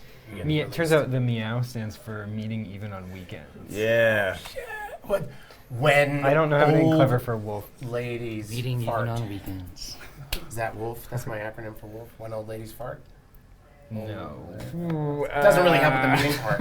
Anyway, it's been a long program. Anyway, we're getting to the end. True. And 9 out of 10's not bad. But thanks for having me on. Yeah, it's a pleasure. Bye, Connor. Yeah, Thank bye, you. guys. Ciao. All right, guys. So we're going into the last zone, and this is our egg. This is the return. Oh man, yeah. Stars. You went through this flying star field, and then we watch. This was explained to me. We're gonna watch 3 physical objects become a triangle and a circle and a square. Yeah, so what we wanted here was like really archetypical objects. Archetypical objects folding back down into the most basic geometric forms, which repeat throughout the ride. And primary colors. Right. So we used the chair, which Kenzie demonstrated in the flipping. Motif return. We used a bicycle. Because it's red. Because it's red. And he can weld it. And we used a ladder. That third one actually took a long time to find out what it was going to be. And we chose a ladder for simplicity's sake because it was already on its way to being a pyramid. In a way. Sort. Yeah. Until... In a way. Lance did the ladder and executed it masterfully. It looks fantastic, Lance. Yeah. We're going to see it. Thanks. So that's our zoetrope. We've talked a bit about this. Chris, you can go to our next. There's reams of paper in the back. Look, it's lit. It is lit. And that was actually a child influencer's comment that came on Media Day. 12 out of 10, this ride is lit. Oh, that's amazing. Yeah. What is a child? Who's the child influencing? Other children? Yeah. Other children. Wow. Yeah, pretty... This is the Social world we live media in. stars. What about adults that dress like kids? Anyway, the world we live in. What is our next one? Yeah! So our next slide, I think we actually get into Hilson making magic happen. Oh, man. Yeah. Oh, yeah. Yeah, the chairs. Explain me this. What do you do? So originally Matt was going to make the chairs, actually. And I started making this chair. I got it this far, and then I just had a bunch more tedious bullshit that I didn't want to put on Chris to do. So I got to take this. This tedious bullshit. No, it was actually really good. This is your bag. This is the fun bullshit. It was a fun gig. Like I look at all this stuff as little gigs, right? And so this one is like, okay, take this yellow steel chair, turn it into a cube. It's like, okay, well, how am I gonna do that, right? Well, Matt got started on this one with the folds and stuff. We talked about it a little bit, kind of the direction that he wanted it to go in. How many chairs to done do you have, like to get to the circle? You know, you have a full chair. How many stops? So each one we have the unadulterated object. And then we have 2 crunch down manifestations where they're crunching down to like half size of each one. And then we have the 3D printed foot tall geometric objects. Right, which look beautiful, by the way. And that's the bike. That's one of the bikes. Yeah, the bike's kind of kind of beat me up a bit. Like cut your hands? No, not physically hurt me, just mentally, like mentally and spiritually, emotionally. Because you like bikes, so you felt I bad. love bikes. I used to be a bicycle mechanic. I'm a two-stroke mechanic. That's like someone said this skin is the sacrilege. cat, and that hurt my this feelings. is sacrilege to me. I know. I'm like Danny said that, Skin the and cat, I was actually and I like, heard it too. I was like, we don't actually do that at So you don't want to weld the bike. Well, I didn't want to cut it up, but cut I was the like, bike. okay, this is even though these are two objects that are no longer going to be able to be used by somebody as a bicycle to get There's around. a kid that it's like, needs a bike. No, we need to fold up a kid. Just crunch them. They're going to be these art pieces that That's live up there. OSHA's stepping in. And so honestly, the hardest part about that whole thing, other than literally wrestling with it and Bending trying some to, physically. because we didn't have a press, we didn't have a hydraulic press or anything, so I couldn't break it that way. The hardest part actually was messing with the handlebars, because for the first one, it's just regular handlebars. The second and third one, it was conduit, for electrical conduit, that I had to bend with a conduit bender by myself, into these crazy rounded swirling forms. And that was really hard. Challenging. That was a very difficult thing You could physically see to Chris do. in our next one is Hilson's a bit, so that is what that So getting this thing to twist all around and come down and come not back look in. extended. It also doesn't look like it's cool. You must have went into the joint there to get that long handlebar look. Man. I don't even. No, we went into I don't know bike terms. I'm sorry. That's called the stem. The joint there. Okay. Joint. Bike joint. But yeah, that was really fun. Bike crotch. Bike eye. That was really Where's fun. the eye on? Where's the butthole on this? All right. So the next photo. This is stuff going up. So that's chair one, and you could see there's a party down there. There's a guy in a beret or something. Right over here. Yeah, down there was that guy in a beret. beret. Yeah, what's he doing? I don't know. Or just the top of their head is lit. And our next one, you see a bit more articulated. This is actually a pretty shot. Right. So there's Lance's ladder going down to a triangle. Yeah. And then you can see. You can't really see it, but I love this chair right here. It's the most. Yeah, it's the it's most so cubed.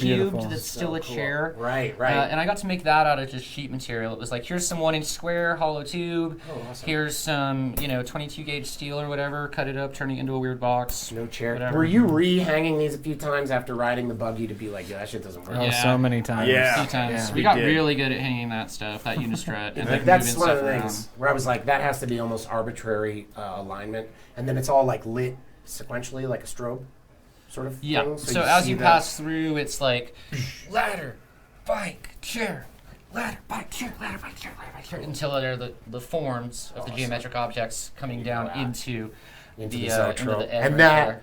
there's our girl. Yeah. So with her back to us, doing the hard work.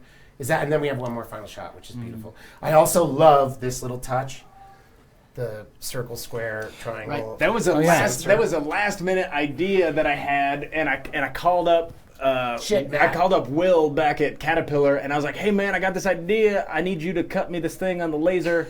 And then Emily Marquise drove it up, or someone, I don't know. That is amazing. Is that the last time you annoyed everyone? That was the last one? No, Will was awesome. I had to call him a couple times back in Santa Fe when we were in Denver and have him cut me some extra things on the laser. Will's a laser master. Will's a laser master. Yeah, super fast. I want to take a second and give a big shout out to Adam and Jeff from our fab team. They sent us up there with not only all the tools we needed, but also a giant milk crate full of random tabs and base plates and things that were already pre-drilled. So everything you've seen in here, it was all stuff that I didn't have to actually cut the thing for the most part. I didn't actually have to drill it. So that was actually one of the more groundbreaking things for making it easier was having a bunch of stuff that somebody already lunch. made. Yeah, you got this packed this cool little Lunchables. kit. Totally. So here's your pizza slice, whatever. Right. And Quinn, is there anything about the last egg that was really different or vital? I mean, really, the process of coming up with the first one. Now we could make eggs over and over and over. Oh, that's right. And Eggs over. over So, and easy. Yeah, that might be all I do now. Is just make eggs. Speaking of which,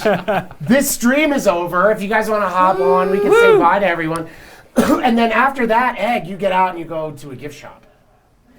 Well, you get out to the breezeway, to the rest of the park. There's a really cool caricature stand on the other side, and then there's the gift shop there too, where you can get cool stuff. Great T-shirts. Oh, your knickknacks, your doodads, your neckties. You get your nicks. Come on in, Joe.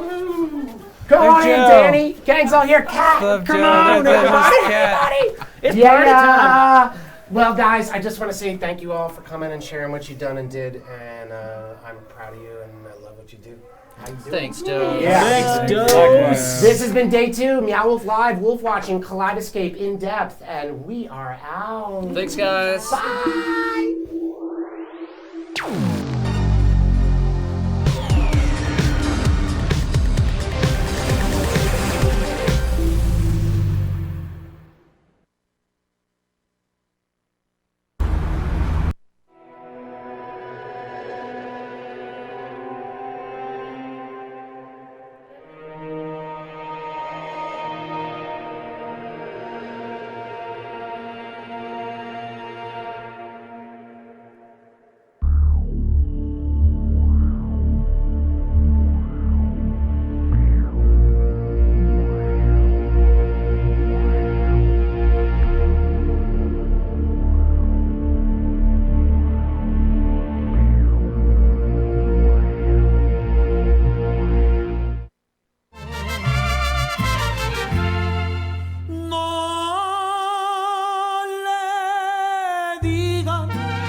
Prefiero vivir ilusionado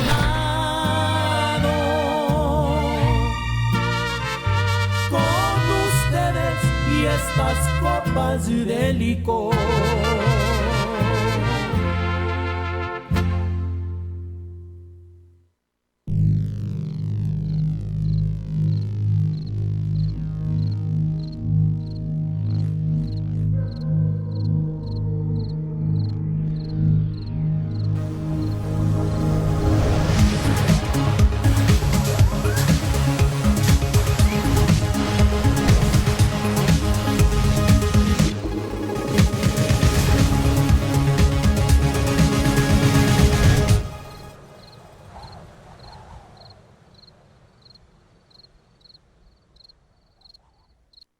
Meow Wolf Live is a chance to interact with the artists and individuals that create our exhibits. Meow Wolf Live is a window into our world, where we stream the processes, parts, and people we're made of every Monday, Wednesday, and Friday. Meet Meow Wolf is an interview-based show that focuses on our many Meow Wolfers and what they do, one at a time. Wolf Watching is a peek behind the curtain at the work and individuals that make up our exhibitions. Couch Out is a celebration of indie video games and the joy they generate. So tune in every Monday, Wednesday, and Friday as Meow Wolf Live streams itself to a monitor near you.